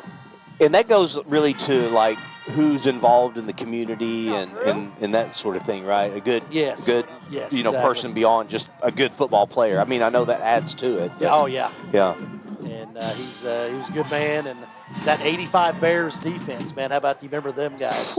That was, What's you know, the quarterback's name? Jim McMahon. Jim McMahon, yeah, the Super Bowl shuffle. Remember that? Yeah. Hey, guys, just I think the Bears are going to feed Thomas right here. Yeah, absolutely. They should. Yeah, here comes. Nope. Oh, my gosh, we're going to keep running it. Oh, here's he's got another Dominic pass. down the sideline. Or he's trying to get senior number 7, Caden Dominy, with a catch down the sideline. You know, Caden Dominy's caught the ball 7 times this year for 121 yards. I think if, in my mind, in my mind, at the beginning of the year, I really thought that was going to be our secret weapon this year. Right? Yeah, I really did, yeah, Coach. Yep. Now, the season's not even close to being over with, but I really thought sneaking him out of the tight end position, because they're going to be, you know what, in the future, they're going to be so used to seeing Trevor, Wardrop, and Brandon. So when we maybe face against a Lawton Mack, or we face against an Ardmore team that may be keying on them, he may be the one that's going to be our secret weapon. So get ready for that. And maybe they're kind of slow playing him a little bit, like you're saying, man. And but yeah, he is a tremendous athlete. And he's a huge asset to that offense. But, that kind of – now, he had a huge play last Friday at Duncan. Okay, I missed it. I'm sorry. Kind of right over the middle, went about 60. But no, good call, man. That's he has not really been involved as much. Even on that gimp ankle, he did that, huh? Yes. Brandon Harper on a little swing pass, decides to make a little jump cut, hits the 50, wrapped up from behind and thrown out of bounds right at the 48-yard line, right in front of the officials. So I think he just saw that, maybe we'll let that one go. Yeah, exactly. So, well, I'll tell you what, number 2, that's Dalen McCaskill. The kid can really run. Yeah. So they're going to, looks like we may just try to go for this here. They got some speed. There's no doubt about it on that speed, team, man. And, I was talking to Levi from Altus. He said, get ready, man. He said, Ardmore said them cats can really run. So just a different animal down there. So it'll be a showdown again on Noble Field, I should say, in Ardmore. And, I'd like to go down there and repeat what we did a couple of years ago. No doubt. That would be nice. I don't know. I think the game clock is just a shade ahead of the. We're just going to let this. Yeah. Oh, okay. Oh, very nice officials. Very good. Thank you for letting us do that. That could have been a penalty there. So. Well, this is going to bring up fourth quarter. So the score's 42-0. It's going to bring up the Bears. Just going to probably. I'm just guessing they're probably going to substitute. I mean, I still see a lot of the starters in there, but now it's the fourth quarter and time to maybe play some of the kids that haven't had a chance to really step in and play. But we'll take a little quick timeout with them here at noblebears.tv. Yeah, absolutely. At Maples Nixon Diesel Horse, we've helped a lot of people, and our goal was to treat each and every person like a friend. And as a friend, we've got your back always. We understand what you're going through. Being lawyers is what we do, but it's not all that we are. We care. We'll stand beside you throughout the entire legal process, not just as lawyers, but as your friends. We are Maples Nixon Diesel Horse, and we are here to help.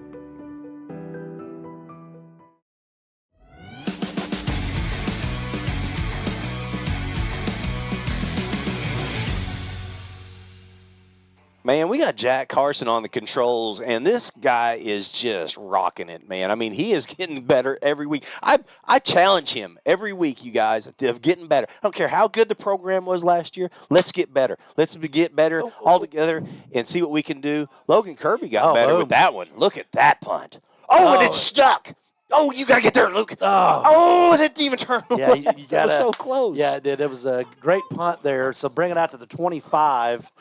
But he booted that thing. Man. Oh, man, it hit the ground, and he kind of, picked it up and just didn't even really step into it. Maybe that's the new key for him, man. He ranked that ball. It was strange because 73 for Altus, that was Dorian French was just kind of stopped in the backfield.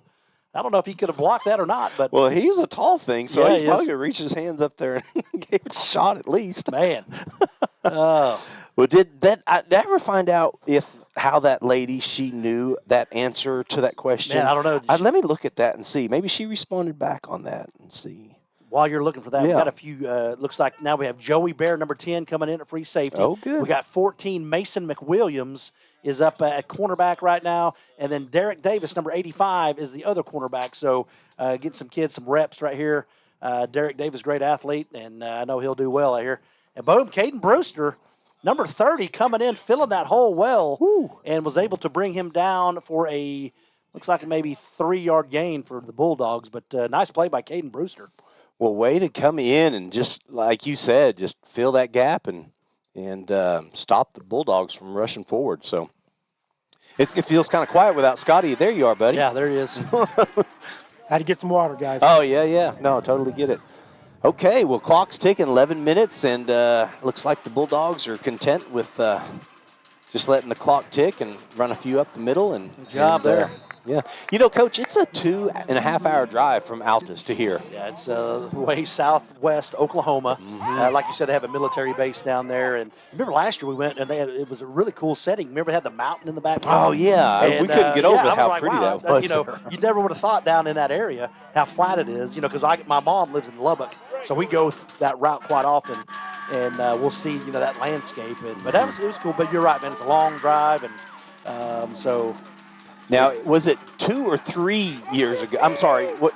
How long ago was it when they brought the helicopter in to deliver the game ball? You know what? I think that would have been Austin, my oldest boy's junior year, I believe. So that would have been like the 2018, I believe. So no flags on the play. Wow, and where did that nice kid come from? Well, I tell you what, guys. That's number 2. That's the Dalen McCaskill. No, that's what I was talking to the Altus guys. Number 2, number 3, and I think number 20. They were all on that 4x100 relay team, and I think they won it. Oh my goodness! So they have some speed, and it's just a matter of getting the ball in their hands. So I mean, it's just a matter of time that they break loose, man. They're taking that to the house. Yeah. You got a kid that runs like that, I'd be trying to get the ball in his hands a little more. Yeah, absolutely. So. And there's 26. That's a big run up the It middle. sure was. And, you know, that's Saxon there, number 26. Tommy Saxon just kind of over the right side. And he's had a pretty big night himself. You got to bear down, guys. That was 54. Mason McWilliams that came in, made the tackle there. Sophomore, 6 foot, 150 pound. And if there is somebody that is down, why don't we take a quick break here at noblebears.tv? And I got Sherry did reply, so we'll be right back. Hey guys, Nathan's Automotive, proud supporter of Noble Athletics. We work on all makes and models specializing in diesel engine repairs. I'm so proud to show our support for the Noble Public Schools through our unique Auto Repairs for Bears program. Bring your car in for maintenance or repair and drop those repair receipts off at any school campus, and Nathan's will give back 5% of the totals to the Noble Public School System. We're looking forward to serving you for all your automotive needs. Go Bears!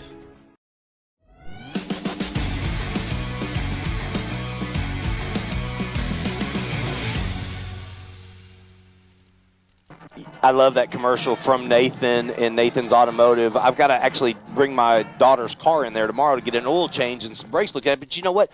I'm going to take the receipt after we're done, and I'm going to take it in and drop it off into one of their boxes that they have at any one of the schools, and they'll give back 5% of whatever my receipt is. So there I go. I drop that receipt in there, and they're going to pay back to the school 5%. Now I'm totally going to take advantage of that tomorrow. Well, you know, Nathan and Tessa, they just tremendous supporters of our program. I know Tessa and I went to school together. I've known her for a long, long time, and their son Steve-O played on our baseball team for years and years and years. Just a great family, and just a thank you for their support, man. Yeah, and Nathan and I went to school together. As a matter of fact, Nathan's father and my father worked out at the at LARC, out at Lexington Assessment and Reception Center. So I've known Nathan for a long time. We've got a lot of close friends together. You know, people that we've known for years and years. Yeah, they do good work, and just good people. Yeah, there you go. Took the words out of my mouth, Scotty. Sorry. That's all right. You two are just alike, I swear. That was a good pursuit there, by the way. Nice, no gain on that first down. They're going to try it over on this side. Man, I tell you, Caden Brewster, number 30, has done really, really well, just kind of filling that gap there. That's awesome. Yeah, Caden Brewster, a senior here. He's a good-looking man. He's played really, really well here. How big of a kid is he? No, Caden is 5'10", 150. I'm sorry. Yeah, no, that's exactly right. He looks bigger than that. Well, he's playing hard right now too, Scotty. I mean, you can tell he's trying to get himself a spot. And I tell you, Joey Bear was flying down here as well, number 10. He was really wanting that fumble to come out and take that to the house. Did Joey score last week? He did not score. He did against El Reno. Was it El Reno here, or maybe it's Piedmont? No, maybe it's Piedmont. He came in, had that long, nice run there at the end. It was nice. But he did come into the game last week against Duncan there at the end? Okay. I can't remember now. Did they ever replace any of the offense at all? You know what? Going to be about a yard short, guys. Yeah. Okay. 4th and 1. Good. I can't remember. Man. That's okay. Yeah. But that's why we have it where it's archived. You can go back and watch it tomorrow, and answer that question. And speaking of answering questions, Sherry, I asked her, I said, how did you know the answer to that? She just said she's a big trivia fan. So I don't know. I don't know. It sounds kind of subject. It's not online. I think she has Randy Kersey on the hot dial, maybe. Yeah. No, I'm just kidding. That's she nailed it though. That's good stuff. So hey, we'll get that gift card to Sherry, and I tell you what, we probably need to figure out an arrangement to get that gift card to her. Yeah, we do. I'll work on that. Okay. This week, yeah, okay? we'll get that to you as soon as we can. Okay. Yeah, I'll work on that for her.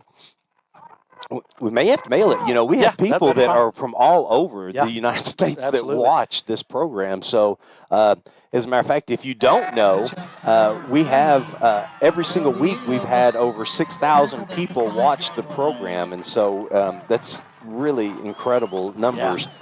Tonight, I would be shocked if we had that many because we have 7,000 here now. A lot of people here, guys. There was when we were at full capacity earlier. I'd say there was 3,500, 4,000 people. Yeah, it was nice, man. Okay, it was an extremely good crowd, and Altus brought quite a few plans as well. Yeah, they did, sure did. Hey, real quick, that was a nice play by Derek Davis, tripping that kid up before he went in the end zone. Give Derek a little love there, number 85. Okay. And he was able to trip that kid up, I should say. Nice job, Sunshine. Yeah, Sunshine, yeah. 6:40 left in the fourth quarter. Host of Bears. Very good. Wrap up the. Well, I got lost on that play. Yeah, guys. it was all in the middle there, Coach, and it kind of all. I mean, there was probably 4 Bears and number 26 for Altus Bulldogs ran that ball, and that's Tommy Saxon. Yeah, he's had a busy night, Yeah. man. He's kind of been their horse this evening. He's going to be bruised up a little bit tomorrow, needing a cold bath. Yes, he is. You ever take any ice baths? Man, before? I tried that, and it's painful, man. I mean, you get in that thing, it's so cold, and until your body goes numb, it's torture, man. It is torture. So, yeah, I have done that many times, yes. We had chili in a cryo machine a couple of times, and that's the one that freezes you, the machine. Oh, yeah. Hey, it looks like number 4. Touchdown Altus, Yep. Number 4, Kahala, the quarterback. Looks like he raises the ball up in the air, and he says, I got 6 points right there for the Bulldogs. Just kind of a keeper up the middle, find his way to the right side of the line, and nice spin move. Give them credit. That was a nice drive for the Bulldogs. They punch it in for 6. So see if they can kick this. This is number 10 coming in. Alan Chavez coming in for this extra point here. Coach, Noble has been in the past on these sides, lopsided sides of this. Couldn't score until the fourth quarter kind of thing. Yes. And, it's, it sure is deflating, but you got to respect the kids. They stay in there and they play and they take it. Man. So, you got to love the game, right? I mean, a lot of kids, they would have quit. I mean, a lot of kids wouldn't play.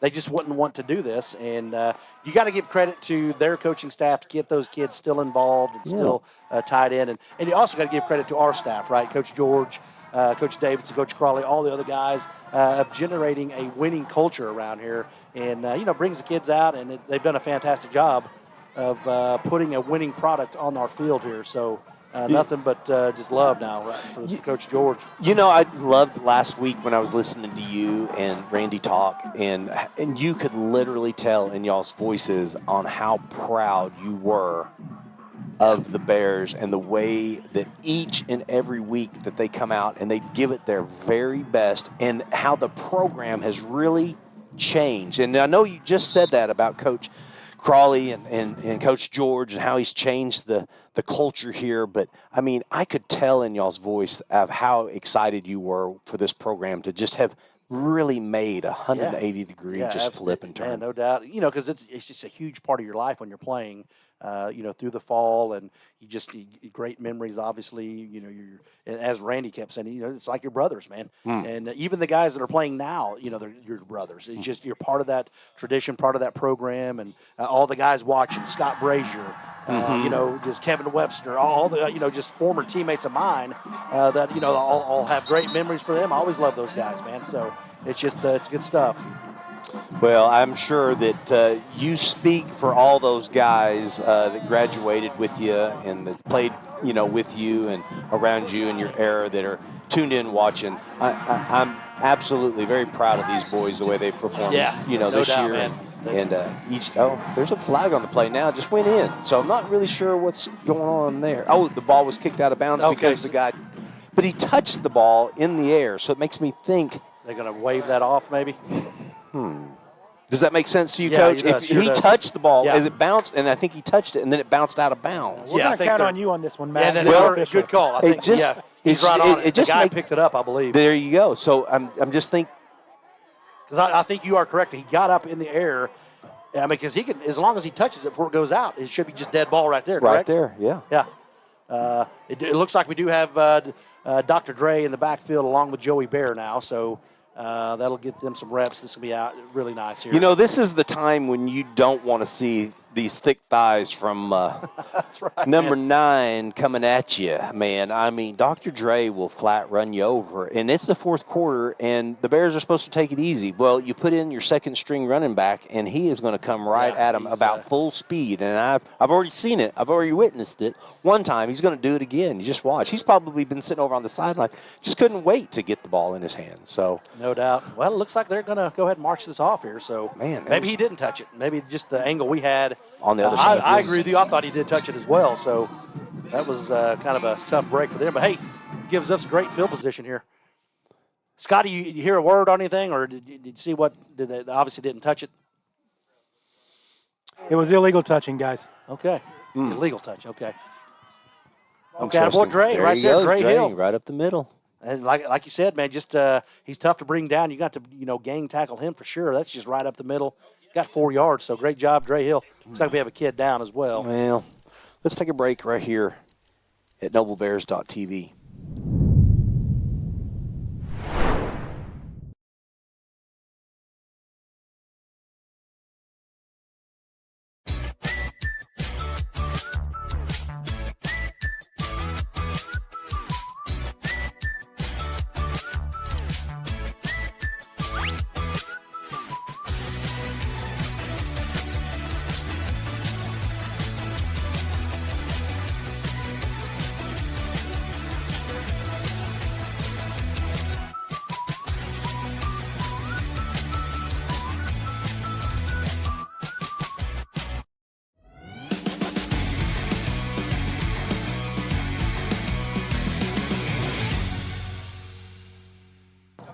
Welcome back here to noblebears.tv, and the score is 42-7, and the Bears got the ball in their hands, really pouring it on right now. Yeah, they are. Looks like we're on our way to a 3-0 start in 5A1 district, which is huge. And which is the other good news about this is getting these young guys in, getting them some reps, like you had said, the future of the program, and kids that I say future, these are kids that could help this year. Oh, definitely, And huge parts of the season. So Joey Bear's in there now. Dre Hill's in there getting some time. Seth Scruggs, number 33. So this is really important for these young guys and these kids that don't get to play a ton to get them some action right now. You know, I read a report on, not a report, but a news article today, and it was about your son. And one of the things that he said last year was that, you know, the game was really fast. Yes. And he came in, and it was a really fast-paced game, and he really wasn't just super comfortable with that speed of high school football. And, you know, he just said that this year things have slowed down. I can see, you know, he can obviously see things a lot better than he did last year. And this is what you're talking about. Yeah, these young kids that are absolutely. sophomores, they're coming in, they're getting a chance to play, and hey, it may look fast to them right now, but then maybe next year it's not going to be so It'll fast. start slowing down for them, and yeah, you never know. Like we said, they're one play away, right, guys? One play away from getting in there, Right. in a crucial spot. So you got to know, you got to learn to play during that fast pace. But it's tough. But well done. But right now for them getting in here. Well, let's give them some love. So as soon as we see a couple of good plays here, we'll be sure and get some names for these guys. Yeah, and make guys, sure. I got some clarification on that on kickoff as well. Oh yeah, So, what was the deal? hit the ground before the kicking team can touch it. Oh So wow, it was okay. illegal kicking. Kick is what it was what they called. Interesting. Okay, very good. Well, thanks for that. Yeah, I'm no doubt. Still That's, totally confused. Yeah, me too. You're just the messenger, right? Oh, it's funny. Hold on. Oh, Trey Hill looks to run to the outside. Oh, he gets wrapped up. I thought he was going to sneak out of there, and he kept on trying, and he ended up losing about 10 yards on that play. Man, I think Joey Bear wishes he had that one back. I think if he would have pulled that out of the belly of Dre Hill, he had him a nice running lane around the edge there. But hey, just like you had said, man, sometimes the speed of the game, you know, because I'm sure Joey hadn't had a lot of reps with the varsity, but he'll learn that, and he'll know to pull that out and then go get some yards there. Get ready. What did Coach George just say?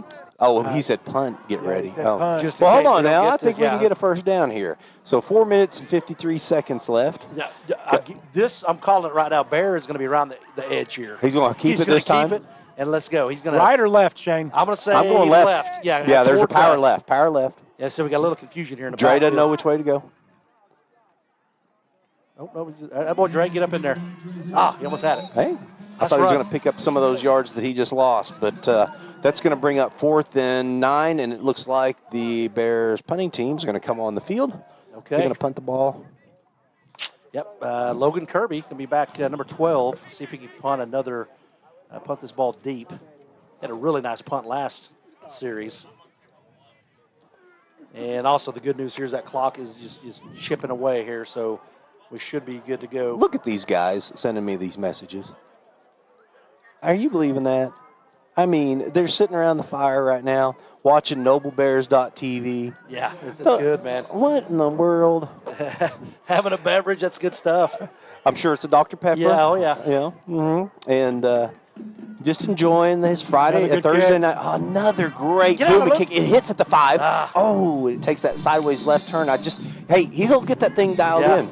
And he's able to kind of put a little spin on it where it's going left every time. Now we just got to get it to back up a little bit. You know what I'm always amazed when I'm watching the NFL, those pro kickers, how they send that ball in the air and then it'll one hop and it'll go backwards in that position, that thing. Those guys are money on those punts. Man, I mean. And it's so high and it's so deep. It's such a valuable weapon when you really need to pin a team deep and stuff, too, I mean, think about that Midwest City game.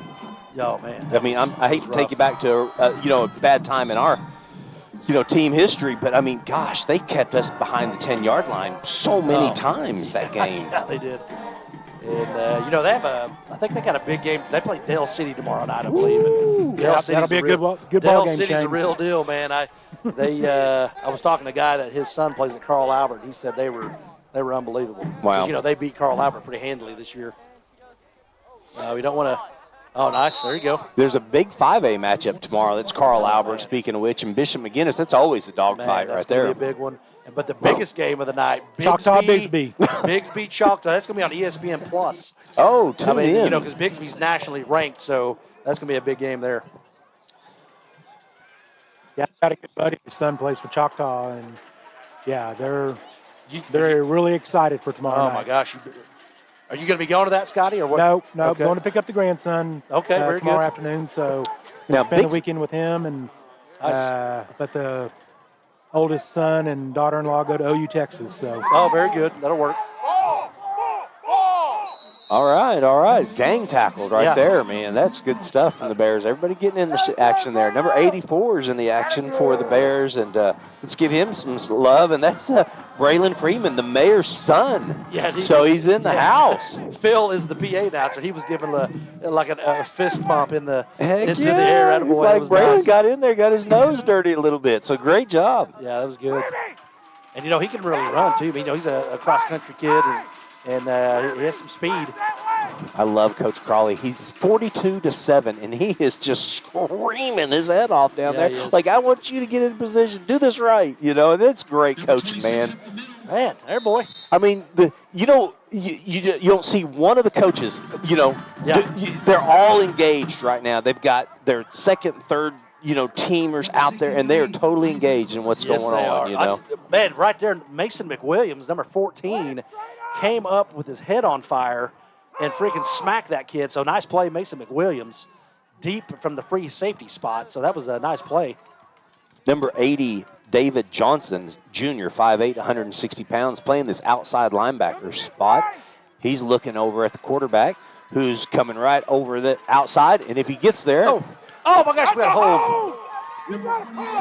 All right, number 84, again on the play. Braylon Freeman takes him out of bounds. Good job. And he got held on that, I might add. And you could hear Coach Crawley yelling that he got held big time on that play. Yeah. But nice Yeah, play jersey and everything, Shane. Yes, he did. Nice play by Freeman. That was nice. Oh, look at this. We got a great view of the center now. Look at this. Look at this. That is interesting, man. Man. Is it a different kid? No, it's... I don't know about the answer. Like he's getting ready to do a push-up. That's how far out he looks like he It's is. insane. And he's putting all of his weight on the ball, to snap it. And then he fires off, fires man. off. He gets off the ball quick, Shane. Man, nice play, 66. Eric Clemmerson coming in and pulling him down instantly. So nice play there, Eric Clemmerson. Very good. Mr. Clemmerson in the house. 29 seconds left and clicking. The Bulldogs line up, see if they can get one more play off. Then they look back over at the side.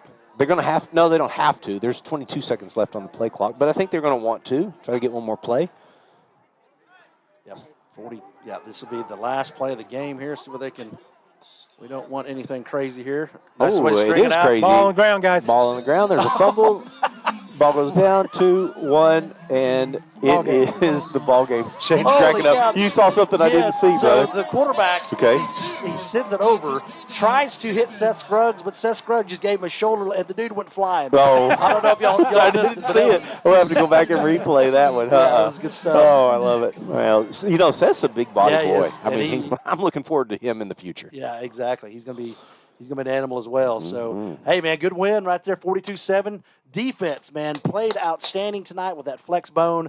Really, really proud of them, and nice game plan, Coach Crawley, man. That was really good. Man, we have got – this is going to be a tough decision for Scott Womack and the player of the game. I think it's an easy decision, Matt. Okay, all right. You got to vote? I'm going to go Colin Fisher. Okay, well, it's Yeah, about pretty time nice Colin gets one now. He's played his tail off this year and hadn't got one yet. But, hey, we'll see how it goes. You know, you never know about Womack, you know? I mean, you just never know. That's right. Defensively now, let's talk about some of the kids that, shine defensively. Max Savageau just did awesome today. Gibbons had a nice night. He's in the backfield a lot of the night. Defensively, I think the one that stood out for me was Max Savageau, man. He got off the ball quick and just was wreaked havoc down in there. So it was awesome. Well, we are going to let the player of the game be announced by, I think, probably Phil Freeman will be the one to announce that. Am I correct by that? Ooh, I don't know. I think because he'll say it from the booth or something. Let's see if Scott Scotty here is going to do it. We'll turn our mics off if he turns on. Here we Okay, go. I'm ready, guys. I'm going to hand it over to Scott Womack. Yep, Scott Womack with Reynolds Ford for the Reynolds Ford MVP. We're going to wait on the band here for a moment. So we'll send it back up to those guys. We got to make sure and do the school song and the claw, right? We got to do that first. Man, I tell you, look at Altus, man. This is kind of cool little, they're all kind of spread out. Hey, they're proud of their kids, man. Yeah, dude, you got to be, man. I tell you, I was talking to Levi, the play-by-play guy for Altus. Watch out for Altus, man. They have a young core coming up. They're going to be tough to deal with here before too long. Gotcha. Well, they got a great program, and their OSN program is it's their television program. They do a great job there. They're very engaged. So here goes the Noble Bears, the fans, and the cheerleaders, and the band. Their football players. Everybody's got their hand in the air, their big claw in there, and that's such a great moment after every game. It just gives respect to the school and everybody that's been here before. So.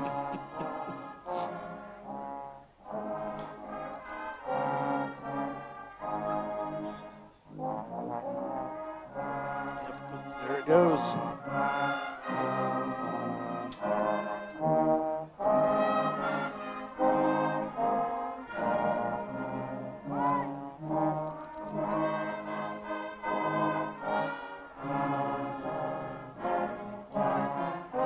Well, I'm one coach that I love tradition, and I love that we do that. I mean, I just do, Good. So That's here good. we go. So it's player of the game. Here we go. Scott Harper's clapping it up. He's going to turn it over to Scott Womack.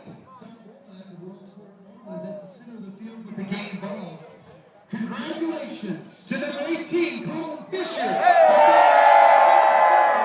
Hey, we called it out of the park. Colin, congratulations on being the Reynolds Ford MVP of the game. Appreciate it. All right, you ready? Yes, sir. Grab a hold of that. I'm out of the way.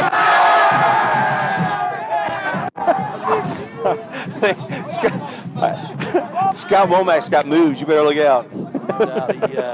I was backpedaling there, guys. Get a couple interviews, man. Let's get these guys, man, some love. That's good stuff. So, no. Yeah, get You're not Max going in there. anywhere. Yeah, Max. Tavian. Yeah, get Tavian. Yeah, those two. That's a great one. Those are two good picks. Yeah, guys. absolutely, man. Go for it. All right, guys. Tavian first with the senior, Tavian Gibbons. Tavian, talk about the win tonight for you and the Bears, what it means as a team to be 3-0 in District 5A1 as we speak. We just got to continue to work. This win just means that we got to keep pushing. It helped us practice. That's going to help for us to get a lot better, and we just got to continue working. Huge matchup next week with Lawton Mack here against the Highlanders. Talk about that and preparing for that as we head to next Friday. We just got to continue to keep working as a team. We got to keep getting better and go out and win. Good deal. Hey, Tavian, great game tonight. It seemed like you're in the backfield on almost every single snap. Really nice job. Well done. Thank you. Okay, guys, Max Savageau, Jr., 215, correct? Yep, yeah. Okay. I know Shane, myself, Matt, we're talking about the fact that if you put about 10 or 15 more pounds on, you'd be a monster. So I'm trying to cut down on weight, sir, honestly. I'm not right. Are you going to wrestle this year? Yes, sir, I actually will. Good deal. Hey, so let's go this way. Hey, so Max, talk about your game tonight. We heard about from Tavian on the team. Talk about your performance and how the coaches prepared you for this evening's win against the Altus Bulldogs. I think I did really good, and I think I played a spectacular game. And what the coaches have been teaching me and everything, squeeze. Hey, I'm hard-headed. Sometimes I don't listen, but hey, I listened this game and I got it done. Good deal. Hey, Max, outstanding game this evening. Best of luck to you and the Bears next week against Lawton MacArthur. Thank you. Thank you. All right, guys. For the first time in 3 weeks, I'm going to talk to Coach George, and I've been looking forward to this all evening. Coach, give us your opinion of how your team performed this evening against the Altus Bulldogs. I thought we came out and did what we were supposed to do. I mean, we scored. We had four possessions in the first half. We scored on 3 of them. We only had 1 3-and-out. Defense had kept them scoreless, and that's the key. You got to get them off the field, because if not, they'll milk 7 or 8 minutes each quarter, and that's, So I thought we did a good job. We only had 4 possessions. We scored, and defense kept them out of the end zone. Second half, we came out. Offense went out. Boom, scored 3 times with 4 plays, and defense kept the shutout going all night till we started, putting in young kids. And right. So I was proud. I thought we did a good job rallying and not giving up one of those stupid touchdowns right before half or something stupid. Someone makes it an 80-yard run because we don't follow a key. So, just stuff like that, I'm happy because, I can't stand when we give up stupid points. And, right. I'm happy. I think that was one of the better games we played all together. And, it just sets up next week. Next week might have one of the top 5A games in the state at our place, us and Lawton Mack. Yeah. So talk about, I know you guys want to enjoy this victory this evening, but talk about that Lawton MacArthur game and what MacArthur and the Highlanders roll into town, what they're going to bring next Friday night at 7:30. They're big and fast. They're undefeated. They do a great job running the football. They got a front 7 that's big. They got really 2 good inside linebackers. That'll be probably the toughest challenge we've had, in the 5A schools. Their defense probably, reminds you kind of like Midwest cities. They get after it.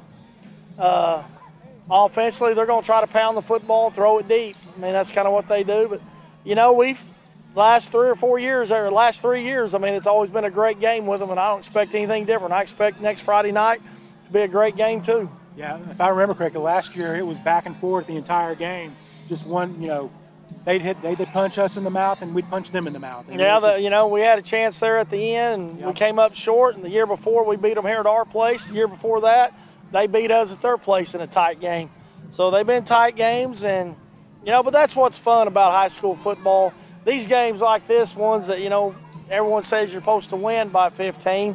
They're the ones that, you need antacids and heartburn medicine, because, you just expect things to happen and you don't want to go out. You want your kids focused and homecoming going on. And, just there's a lot of distractions tonight, but I thought our kids handled it great. I mean, I'm so proud of the way they handled all the distractions. Great crowd tonight. The crowd was unbelievable. Hope that same crowd's here next Friday night. You are absolutely correct, Coach. I told Matt and Shane, I turned around and looked, and I bet there were 3,500, 4,000 people here. I don't know. There's a lot. Well, Coach, great job this evening. The Bears moved to 5-1 on the season. 5-1, 3-0 in the district. 3-0 in the district. So can't ask for. You're 2 points away from being 6-0. Yeah, and still got that's a pretty good Midwest weeks. City team that you lost yeah, it's to, a real good Midwest City team. Yep. So, hey, Coach, great job. Congratulations on the win. Talk to you next week. Thanks a lot, guys. Man, is it ever good having Scotty back?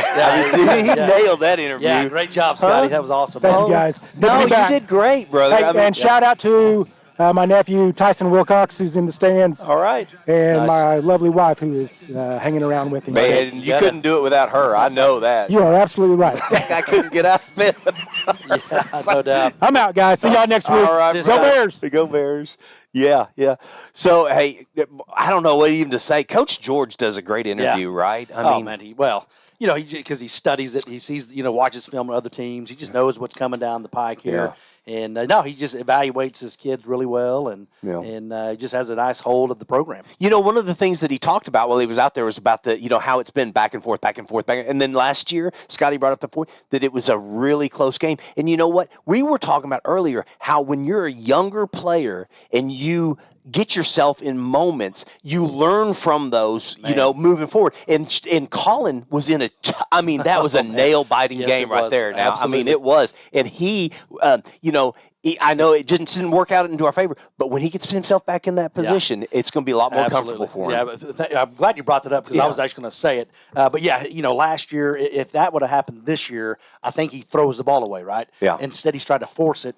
They picked it off, and that was ball game. But maybe no, you're right. He puts it in the money, though. But I think the decision, it was just a little bit fast for him, and just kind of made a sophomore mistake. And hey, but you like you said, you can learn from those and just move forward. Mm-hmm. So, Man, he's been playing lights out. He deserved the MVP. He played well. I'm being honest really with you. well. I know he's your son and all. I mean, I do. I get this. I do understand this. He deserved it several times. Well, the guy's played his tail off, and so the rest of the Bears. Yeah. But you know what? It all starts with him. It all starts with Caden Reed, and they don't get anything going unless that ball comes back to him and he distributes it the right way. And well, I appreciate you saying that. And no, he's played really well, and he stays humble, and and the credit goes to the line because that's, like you said, it's obviously where it starts, and just the guys around him. And but he has played well. He's played really, really well, and I've been really excited for him. Well, he's going to have to play his tail off next week. Absolutely. He's going to have to probably play the best he's ever played. Play best. We've got two big ones. Actually, the next 3 weeks, man. Okay, so let's talk about that. So we got Lawton Mac next week, right. And we do not need to sleep on Southeast. Dude, Mac finally kind of took it. They won 47-6. Okay. But Southeast has some serious athletes that are going to get, could give people some problems. So we cannot sleep on that because the following week is Ardmore. Man. So we got Mac, Southeast, Ardmore, man. The next 3 weeks going to be tough. So, you obviously don't want to slip up, and because as you should win that Southeast game, and you got to take care of those games, man. Well, And, we definitely should. Now, we got to go there to play. Absolutely. In Southeast. Yes. So that's going to be a little different as well, having to travel and everything, And we got to travel to Ardmore, too. Yes. So we go 2 weeks on back the road. to back. So Then you don't know about Capitol Hill, what'll happen there. So, but now we got exciting 3 weeks coming up, man. I can't wait. Senior night, Coach, is next Friday. Yes. Okay, so let's get ourselves geared up for these seniors. And I obviously have one on this team that hasn't had a chance to play, but we're going to definitely celebrate him this year and being on a senior night and stuff here. And man, I don't know. I'm excited about Noble football. You always broke it down. You always broke it down into the seasons. Your first season, second. Guess what? Our second season is flipping awesome right now, man. It is really going really good. well, and El Reno, Duncan, Altus. Year in and year out, those are big time programs in 5A, and we're becoming that now, and that's what's exciting about it. Because like you had mentioned, back in the day, we don't win those games, right? We're on the other side of this, and it's just really cool to see our program just be that team that people kind of fear a little bit. So, I imagine they should because man, we've got a potent offense, and our defense obviously said, hey, they can stand up and and do the job too. So I'm excited for next Friday. I'm wait, telling man. you, man, my hair's on fire thinking about it. OSN from Absolutely. okay, you know what I'm saying? Yeah, Lot MacArthur's coming in, our old boss. You know, Yeah. I'm thinking, Yeah, man, they do a great job too. But no, it's going to be like Coach George and Scotty said, and like we were saying, hopefully it's packed. oh yeah. And you know they're going to bring a big crowd, so it's going to be another huge night. Well, I'm excited for all you guys that have been watching and that you stuck with us all the way through. I'm super happy that you're part of the Noble Bears program and noblebears.tv. Shane and myself, we're just happy that we get a chance to be a part of this, man. man. I mean, Yeah, exactly. but It's so fun. So. yeah, it is. We got some great guys working for us, though, yeah. and we couldn't make it happen Jack. with Jack's our main man right here, man. Come in here, Jack. Yeah, bring it Say up hi. here, Jack. Hey, Just- this is my there buddy he is. Jack right here. Yeah, his mama Yes, makes sir. great bakeries, Oh, yeah. so it's an awesome guy, and he takes care of all the controls.